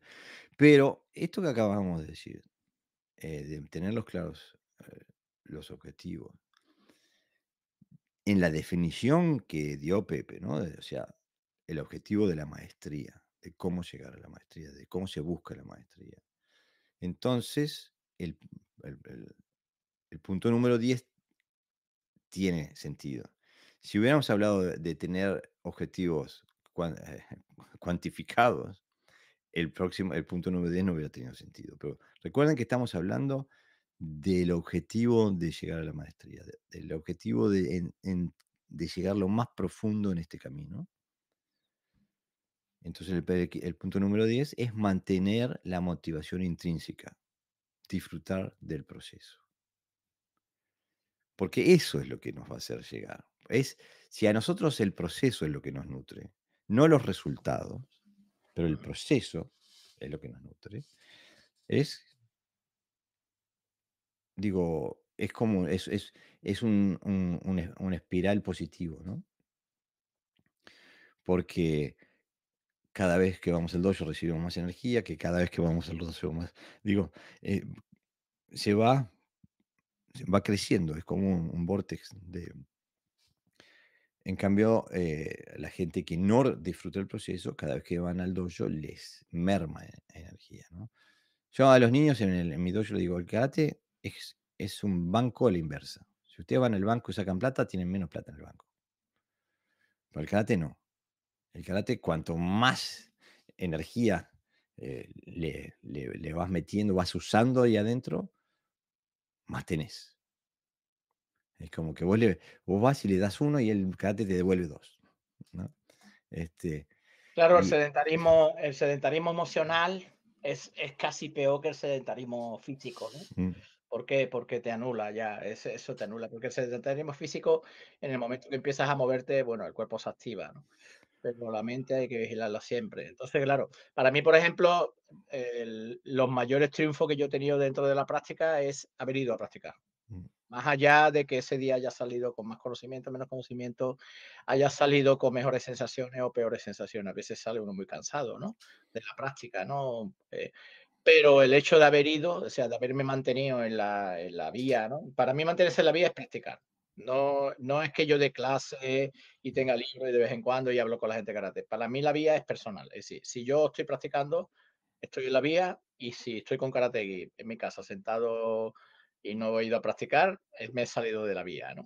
Entonces, claro, eso lo considero yo, te va motivando, te va manteniendo, ¿no? Ahí de forma, bueno, es lo que tú dices también, ¿no? El hecho de ir, pues estás en un ambiente que favorece, ¿no? Que la motivación, porque los demás compañeros, a lo mejor tú no estás motivado, pero los otros sí, mm, ¿no?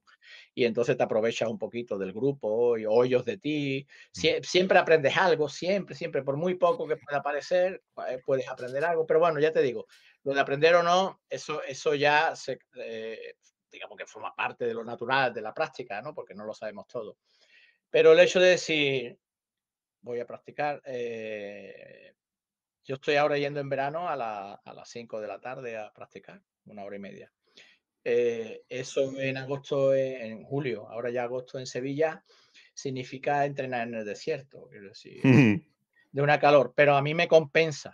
Bueno, a mí y al gimnasio que está lleno, o sea, es que somos un montón de locos que está a esa hora, ¿no? Entonces es importante, ¿no? También eso formaría parte del objetivo, ¿no? O sea, el objetivo sería, si no he conseguido hoy sentirme bien haciendo un kata, pues no, ya no vale. No, no, no, no. Lo importante es que estés ahí, en ese presente, ¿no?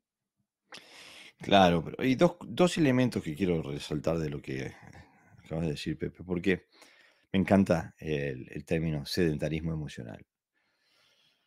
Y creo que el sedentarismo emocional, como lo definís tú, tiene un gran problema, es que te hace débil. Eh, a la primera te hundís. Mm, En cambio, el hombre que va cuando no tiene ganas, el hombre que va cuando está cansado, el hombre que va cuando está lesionado, el hombre que va, ese eh, está ganando, sobreponiéndose a una resistencia. Es como levantar pesas. mm, Si te sobrepones a la resistencia y levantás la pesa, vas a tener un incremento en tu fuerza. Si no lo haces, no. Y esto también tiene un poco de esto, pero aparte, el hecho, La otra vez estaba viendo una vieja entrevista de hace como 25 años, 30 años, que le están haciendo a Ringo Starr, de los Beatles. Y Ringo Starr dice: "Ah, pero nosotros sí, nos encantaba tocar música, eh, y nos encanta disfrutamos el proceso un montón", dice. Pero el responsable de que hayamos hecho tantos discos fue Paul, porque nosotros estábamos fumando los porritos y guitarreando en el living, venía Paul y dice: "Vamos al estudio". "Ah, bueno, está". Y todos los días venía Paul: "Vamos al estudio, vamos al estudio, vamos al estudio". Entonces, el que disfrutaba del proceso creativo, los otros disfrutaban de tocar la música, el que disfrutaba del proceso creativo era Paul McCartney, y el que los empujaba a los otros, como decías tú, apro aprovecharte del grupo. Bueno, el grupo se aprovechaba de él. O sea, pero mantenía la motivación intrínseca todos los días, todos los días, todos los días, todos los días, todos los días. Esta es la base para la constancia, ¿eh? O sea, en el momento porque uno va a estar cansado, o sea, uno no siempre va a tener ganas y bueno, y también hay que escuchar el cuerpo, o sea, hay que saber, ¿no? También cuándo podemos, cuándo no podemos, porque tampoco es una cuestión de lesionarse.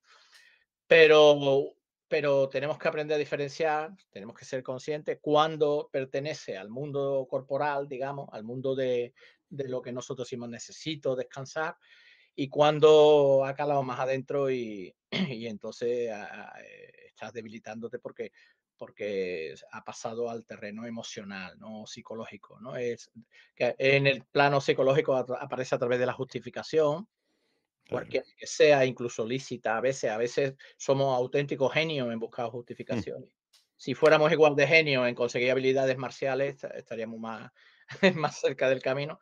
Y otras veces es una cuestión emocional que no tiene por qué manifestarse ni siquiera ni en tristeza ni alegría. No me refiero a ese tipo de manifestación, ¿no? Sino de alguna manera,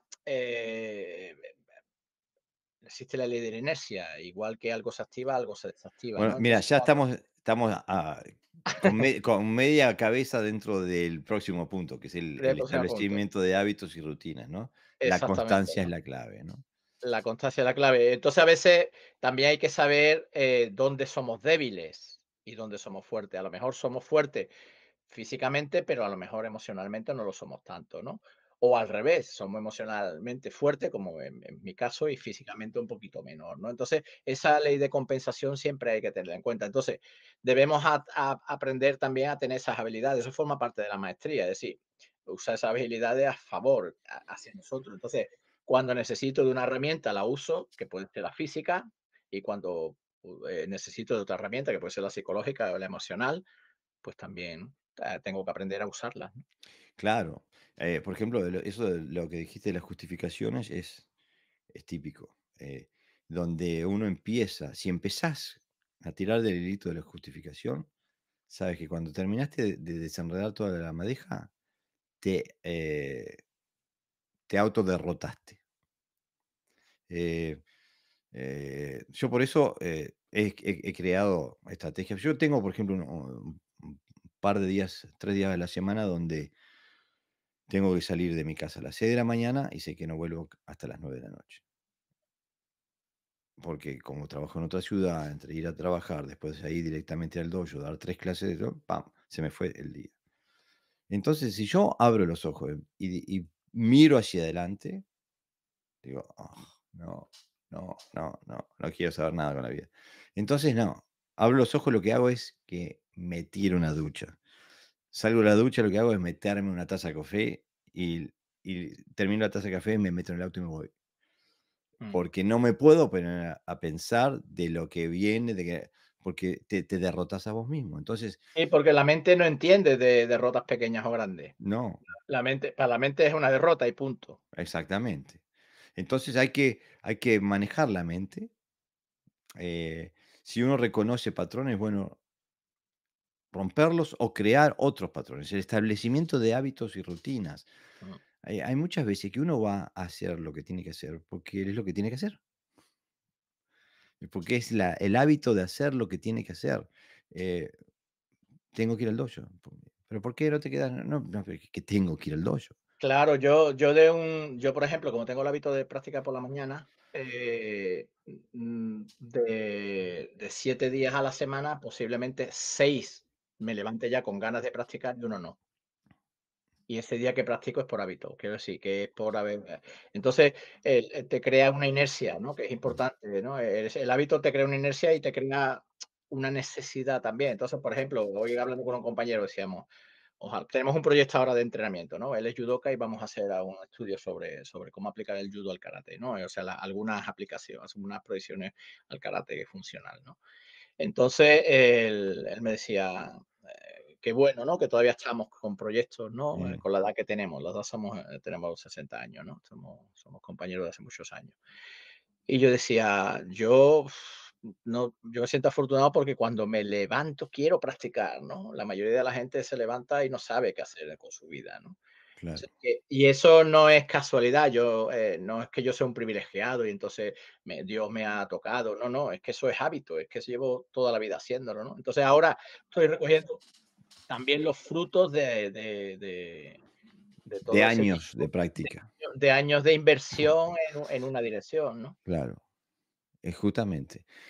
Y es que el hábito hace al hombre, digo, y hay que crear los hábitos que te El otro funcionen. día escuché una frase que no la había escuchado yo en fútbol, por lo que se ve es clásica en el fútbol y que me gustó mucho y que creo que viene a cuento, ¿no? Hablando también sobre el estatus y todas esas cosas, ¿no? Bueno, del objetivo de los grados, yo soy maestro porque tengo tantos grados, ¿no? Y entonces el comentarista viendo un partido, no recuerdo exactamente, de las Olimpiadas, me parece que era de España, creo que era, porque como suelo ver bastante fútbol, no me acuerdo exactamente, ¿no? Y decía que fútbol, el encuentro de fútbol no se gana con nombres, sino con hombres, ¿no? Claro. Debe haber sido un equipo chico que le ganó uno grande. Sí, Este, entonces decía, claro, el fútbol no se gana con nombres, sino con hombres, ¿no? mm, Y entonces viene a cuento, y eso es cierto, sí, cuando una vez que te metes en la realidad, ya todo lo que tú te creas del estatus eso no vale para nada. La realidad es la que se va a imponer y ahí es donde tiene que estar el hombre como representación o como modelo bueno, de una persona formada y instruida en lo que hace y que sabe lo que tiene que hacer en cada momento, ¿no? bueno, el próximo punto eh, es nuestra beta docente que les habla. Y es la estimulación multisensorial. ¿Y a qué nos referimos con esto? A que hay que utilizar todos los sentidos cuando se aprende. Cuanto más sentidos utilices, más conexiones neurológicas haces, eh, más aprendes, más retención de la información tienes. O sea que, por ejemplo, a mí me gusta, cuando tengo que estudiar, tengo que ir a un examen, me gusta leer la literatura, hacer notas de la literatura, hacer, no sé cómo se llama en español, un mind map, Dibujos. seguro, hacer dibujos que conectan ideas. Y también vuelvo a la literatura y la leo en alto. ¿Por qué? Porque yo soy una persona auditiva, entonces me retengo mucho más información si la escucho que si la leo. Entonces, cuando la leo en alto, uso la vista y uso el, eh, el oído. Y aparte, si van haciendo eso, que es el 12 y el 13 se juntan, porque el 13 escribe, en el ámbito del dojo, tienen que ver, tienen que escuchar, tienen que moverse, usar el cuerpo, intentar de cumplir con los parámetros técnicos que les están dando, y motrices, etcétera, etcétera. Pero aparte hay que guardar esa información, ¿no? Hay que recoger esa información, hay que escribir. No, de ahora en adelante no se permitan ir al dojo sin tener un cuaderno de apuntes y un lápiz o una lapicera, una virome, como le digan en su país, no sé, un bolígrafo. eh, eh, y hay que tomar apuntes. Y no tengan vergüenza en romper filas 30 segundos mientras anotan algo que dijo Sensei o algo que observaron o algo que se les ocurrió mientras estaban haciendo. Y eso lo hacen todas las veces que sea necesario. Y guardar esos apuntes y volver a esos apuntes constantemente. Yo tengo decenas y decenas y decenas de de libretitas y libros y cuadernos eh, con apuntes. Tienen un valor incalculable. Yo tengo aquí igual, no sé, hace meses, ya de comprar libretas, ¿no? Tengo, no sé, posiblemente 100 seguro y escritas ahí por ahí, por todos lados. Y de vez en cuando, bueno, me pica la curiosidad y agarro una y leo y digo, es increíble, ¿no? El Claro, conocimiento que hay aquí, ¿no? Que estaba y que permanece ahí escrito, que a lo mejor se hubiera olvidado, ¿no? Eh, exactamente. ¿Cuánto tenés eh, en cuánto tenés registrado que no volverías a él? Quedaría perdido en el momento. Eh, si no lo escribes, si no lo guardas, si no lo, eh, no lo, de alguna forma no lo registras para el futuro, ¿no? Este, a- a- para- Ocurre una cosa también positiva, que es que al final personalizas el conocimiento a través de la escritura, porque claro, estás escribiendo desde tu propia iniciativa o conocimiento o capacidad de comprender en aquel momento, ¿no?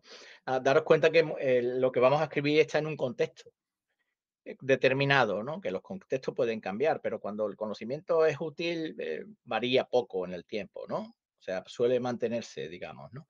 Y esto también poco sobre lo que hablaba Jorge, ¿no? La estimulación multisensorial, ¿no? Que cuando uno es capaz de usar de forma diversa todos los sentidos que pueda, la vista, al final personaliza, es decir, la información que está recibiendo es personal, es lo que él capta de la realidad de lo que se está haciendo en ese momento, ¿no? Y eso hace que enriquezca, ¿no? Que cree un lenguaje propio en su movimiento. ¿Qué quiero decir con esto? Por ejemplo, de hecho, lo he comentado, creo, en otro podcast, ¿no? Mi maestro a veces, pues cuando terminaba de hacer algo, él demostraba y preguntaba, ¿no? Y entonces él hacía cosas, pero que a lo mejor hacía, pero no decía. Y a lo mejor decía, pues voy a pegar una patada encajándome con la pierna de apoyo, voy a impulsarme con la cadera para que haya una transmisión. A lo mejor había cosas que decía, pero otras cosas que hacía que no había dicho. Entonces, dependiendo de la capacidad de cada uno, sí, de cómo usara sus sentidos en ese momento, ¿no? Si era el oído solamente, había gente que a lo mejor se quedaba embelesada, ¿no? Con lo que él decía, ¿no? Porque eh, otros se quedaban embelesados con lo que veían, ¿no? Uy, qué bien hace, ¿entendéis? Entonces, lo que hace al utilizar esa multisensorialidad es captar una información desde ti mismo, es decir, real, lo que, o sea, eres capaz de captar información que ni siquiera se ha especificado, ¿no? Con lo cual estás, digamos, haciendo un lenguaje directo de información, ¿no? Un feedback de información. Si él hace algo y estoy viendo, sé lo que ha dicho, pero mira, lo que está haciendo, eso se puede usar en positivo, ¿eh?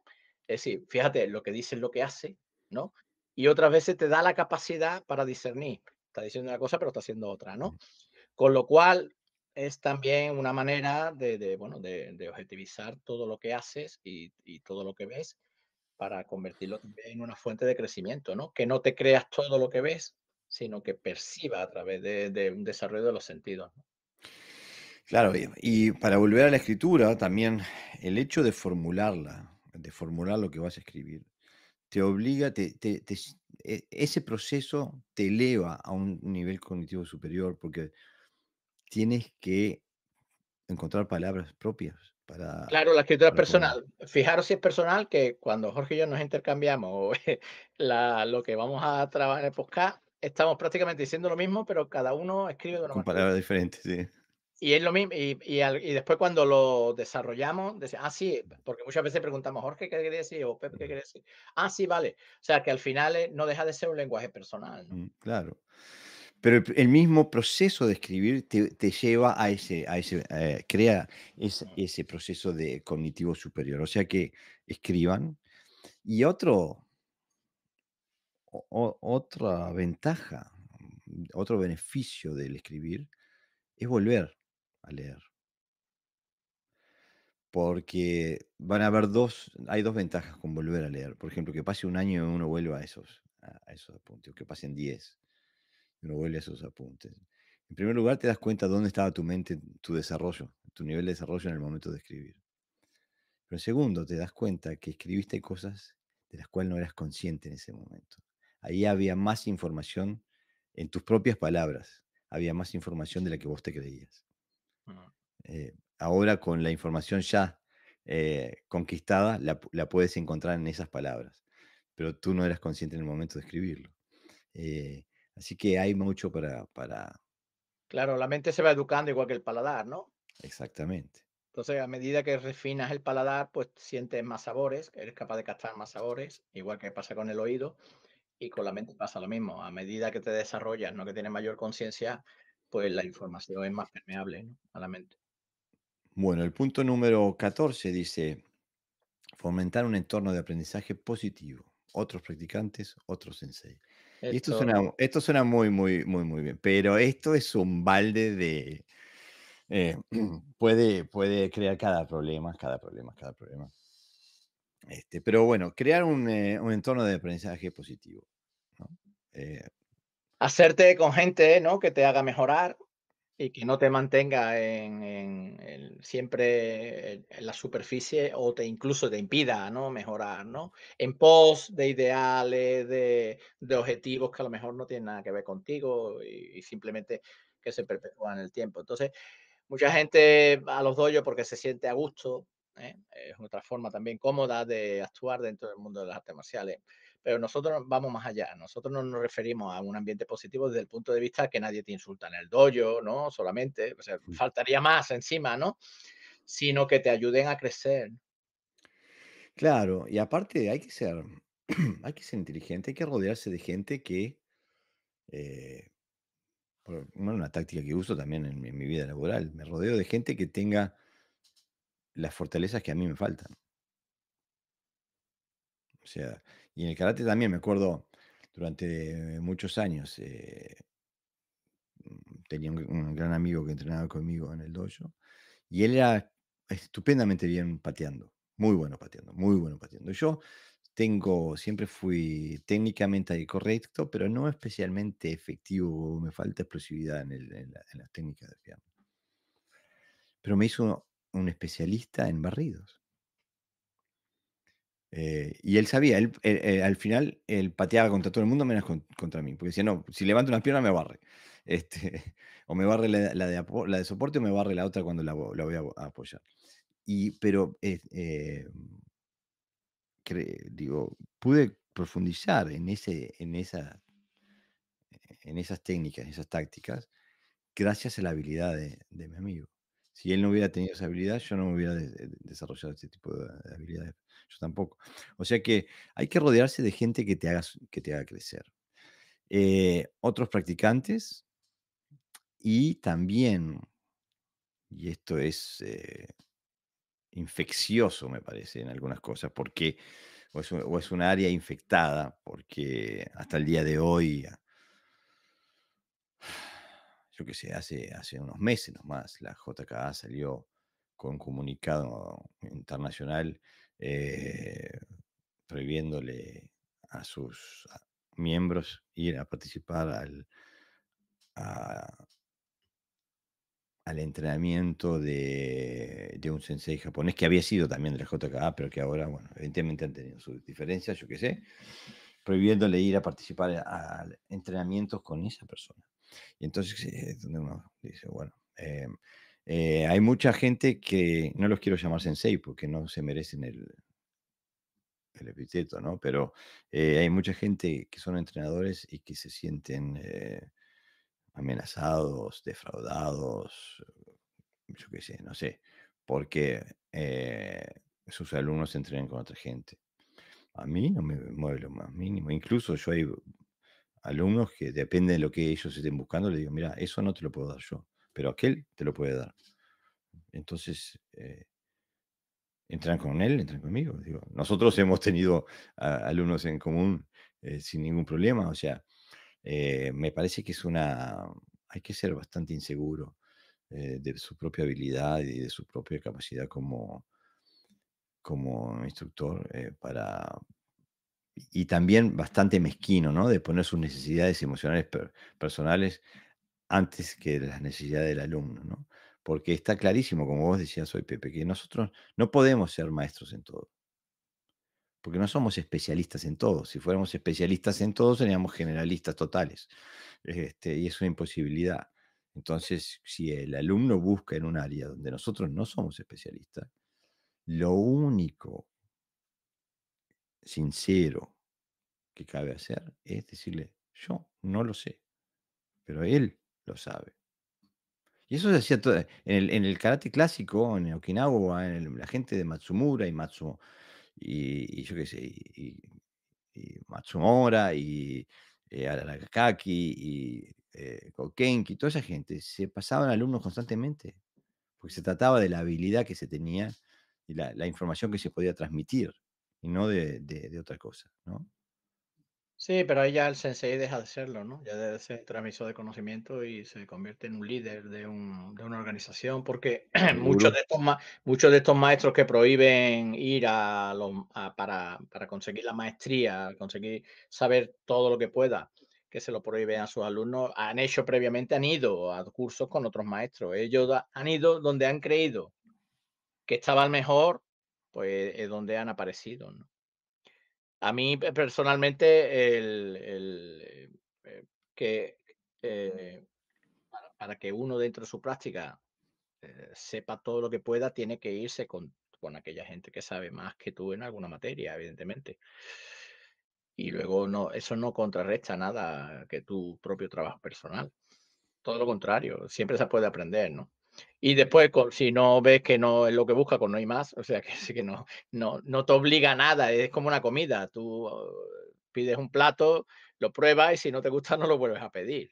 Claro. Entonces claro, ahí la relación de maestro y discípulo es compleja porque ya te digo, no siempre los maestros favorecen que el alumno vaya lo más lejos posible. Exactamente. Bueno, el último punto. Acá te voy a dejar tirarte a vos al agua primero, Pepe. Invertir en pérdidas. Esto suena como una contradicción para el karateca que está acostumbrado a ir y ganar torneos y cosas así. ¿Cómo que Ujú. voy a invertir en pérdidas? ¿A qué nos referimos acá? Bueno, voy a coger un ejemplo también de un vídeo que vimos el otro día, también fue motivo de debate, donde, bueno, hay un sensei trabajando Kake o Tui Show, como quiera llamarlo. A mí me gusta más llamarlo Tui Show, me identifico más con él, pero bueno, entiendo que el nombre más, digamos, más clásico del karate, Kake, donde, bueno, están utilizando el elemento Go como la base principal, ¿no? Entonces, si a esa persona o a esos practicantes que estaban en ese momento trabajando Kake, yo le dijera, tienes que trabajar Yu más suave. La única manera de poder trabajar Yu es quitando Go, es Mm, decir, es perder Go, mm, perder parte de Go para trabajar Yu. En la medida que nosotros estemos dispuestos que para trabajar algo tenemos que abandonar también a algunas cosas que a lo mejor incluso la tenemos dominada, es todo un paradigma, ¿no? Y ahí es donde está la clave del progreso, ¿no? En la capacidad de invertir en pérdida, de saber qué debo de perder para ganar luego, ¿no? sí, Forma de justamente porque la fuerza es una de las características típicas de este sensei que es tan famoso, no, que me parece y casi de todos, ¿eh? Es más difícil. Lo que pasa es que aquí se manifiesta de una forma exagerada y mm, además se le idiotriza, o sea, se le da como una cualidad personal, es decir, nadie dice: "Uy, qué pedazo de yokogiri tiene", todo el mundo dice: "Ah, qué fuerte es", ¿no? Es decir, entonces, bueno, no sé si él se siente responsable, a lo mejor, a la hora de demostrar que la fuerza, pero a los karatecas les cuesta mucho trabajo soltarse. O sea, invertir en pérdida es difícil. ¿Por qué? Porque como el camino para conseguir aquello que se supone que es la verdad les ha costado, claro, ahora que va a ser lo contrario, ahora que voy a tirar lo que sé. Entonces, claro, invertir en pérdida es un término o sea, es un elemento que requiere de madurez personal, ni siquiera de conciencia, porque uno sabe que para hacer una cosa a veces tiene que dejar otra. Es decir, si yo voy en bicicleta y quiero correr, tengo que bajarme de la bici y salir a correr y tengo que dejar la bicicleta a un lado, ¿no? Pero la conciencia no basta también con la madurez, ¿no? Quizás a lo mejor predomina por encima de todo eso.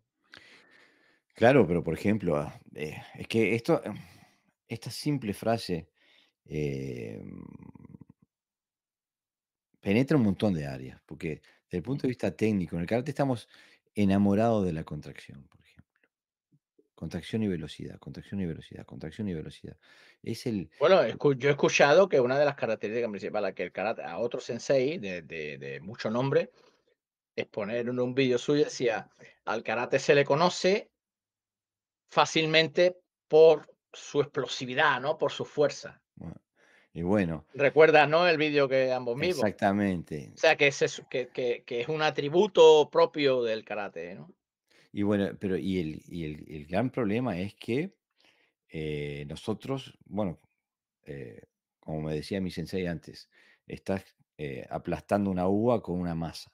O sea, que en realidad somos, extremadamente ineficientes. Seremos muy efectivos, pero seguimos siendo extremadamente ineficientes porque derrochamos un montón de energía. Siempre vamos al máximo en vez de a lo necesario. Entonces, por ejemplo, a nivel técnico, a nivel físico, es importantísimo, eh, invertir en pérdidas. Y digo, por ejemplo, bueno, yo toco la guitarra. Una de las cuestiones más difíciles de quitarse de encima es el presionar las cuerdas demasiado fuerte. En cambio, vos lo ves a los expertos, las tocan exactamente lo necesario y siguen de largo.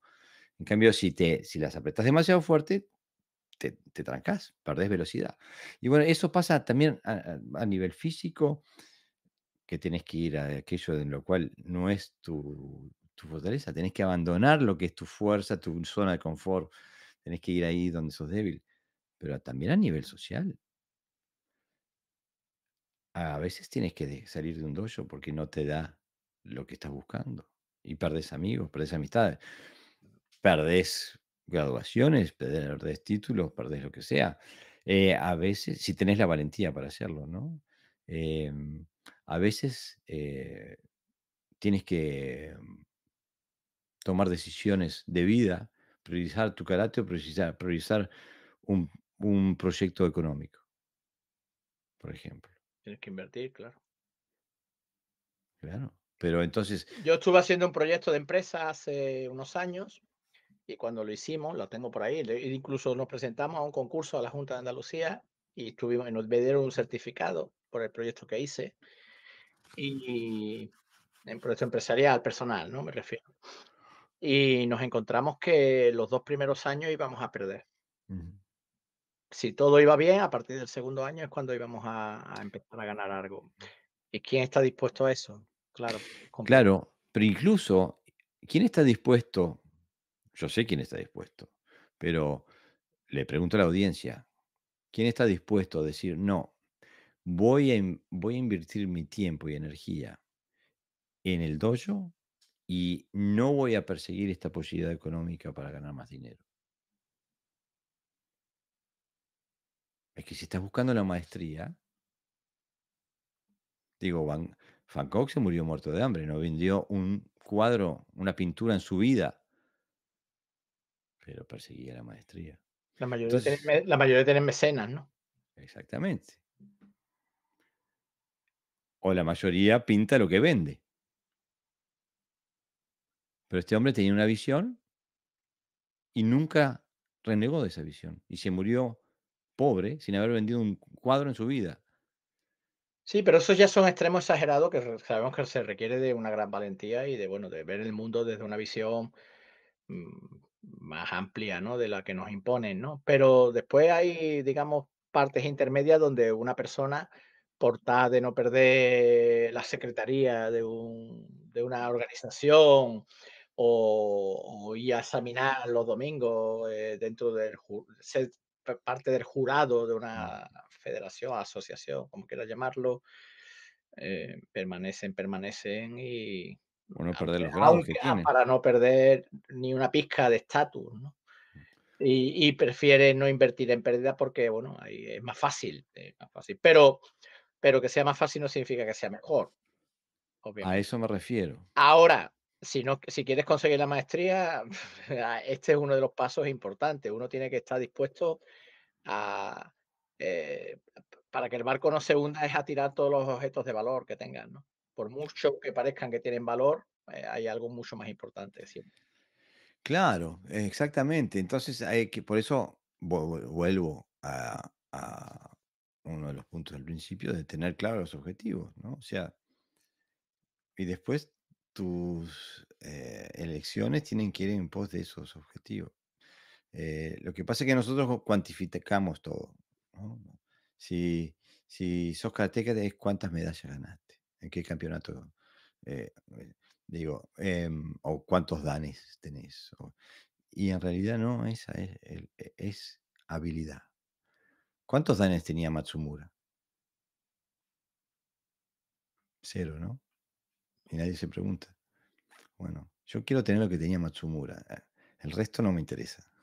Cuando en tu práctica dejas de pensar en los grados y piensas en el crecimiento personal, yo creo que ha subido varios escalones, ¿no? De esto que estamos hablando, de cómo conseguir la maestría. Mientras esté todo relativizado y los elementos de maestría dependan o sea, la maestría dependa de elementos externos, no va por ahí. Todo esto, fijaros que lo que hemos hablado, todos son decisiones personales a nivel interno y profundo. Mm, Absolutamente nada tiene que ver con elementos externos que nos van a ayudar, ¿no? Quizá alguno puntual, pero que depende de nosotros, ¿eh? mm. Que estemos ahí, ¿no? Mi maestro siempre me Sin decía, embargo, la maestría, ¿no? A veces se confunde, lleva tantos años, no, no, no. tantos grados en tal escuela, que eso también es importante, con tal maestro, etcétera. 4 años de tercera a cuarto dan y 5 años de cuarto a quinto dan. Mi maestro siempre me decía, el karate no se aprende por osmosis. O sea que haciendo los movimientos y, y gritando en unísono no se llega a la maestría. Un monólogo que vi me hizo mucha gracia. Decían que, ahora lo contextualizo, ¿vale? Decía que realmente Superman es el único superhéroe que existe, porque él se tenía que disfrazar de normal para que nadie lo reconociera, ¿no? O sea, él se tenía, ¿sabes? O sea, él decía, eso es cuando se dice, ¿por qué era Superman? Porque usaba un traje con capa, no, no, era No, Superman, era pues, precisamente se disfrazaba de Clark Kent. se disfrazaba de Clark Kent, ¿no? Eso es lo que le hacía ser Superman, la diferencia, ¿no? Pasa un poquito, ¿no? Es decir, no por el hecho de tener grado y tener un traje determinado, con un sello, un escudo, porque esto es algo que se sabe, ¿sí? Estamos hablando de forma muy simple, la gente lo sabe. Lo que ocurre es que saber una cosa no implica que sepas cómo llegar a otra, ¿no? Simplemente saber el elemento de descarte, pero no el elemento que suma. Exactamente. Y bueno, con esas palabras mejor no se puede terminar. Nos pasamos de recontra la hora, o estamos por la Es hora, una que hora y 52 minutos. si no Y hubiéramos nos desarrollado, quedaron puntos igual por el camino, sí, digo, pero bueno, si no no, se puede todo en esta vida. claro, si no lo hubiéramos podido desarrollar es que no sé, se queda todo en el aire, ¿no? Así que bueno, ahí nos quedamos. Entonces, hasta la próxima. Como siempre, todos los sábados.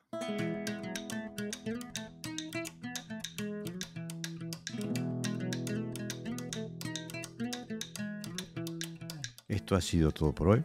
Espero que te haya gustado nuestro contenido.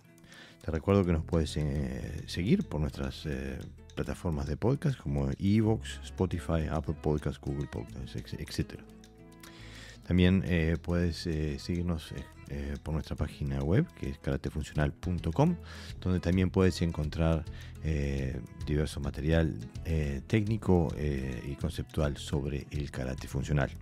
Si te interesa colaborar con nosotros, puedes encontrar el enlace en el código QR en la gráfica de cada programación, donde puedes aportar lo que te parezca.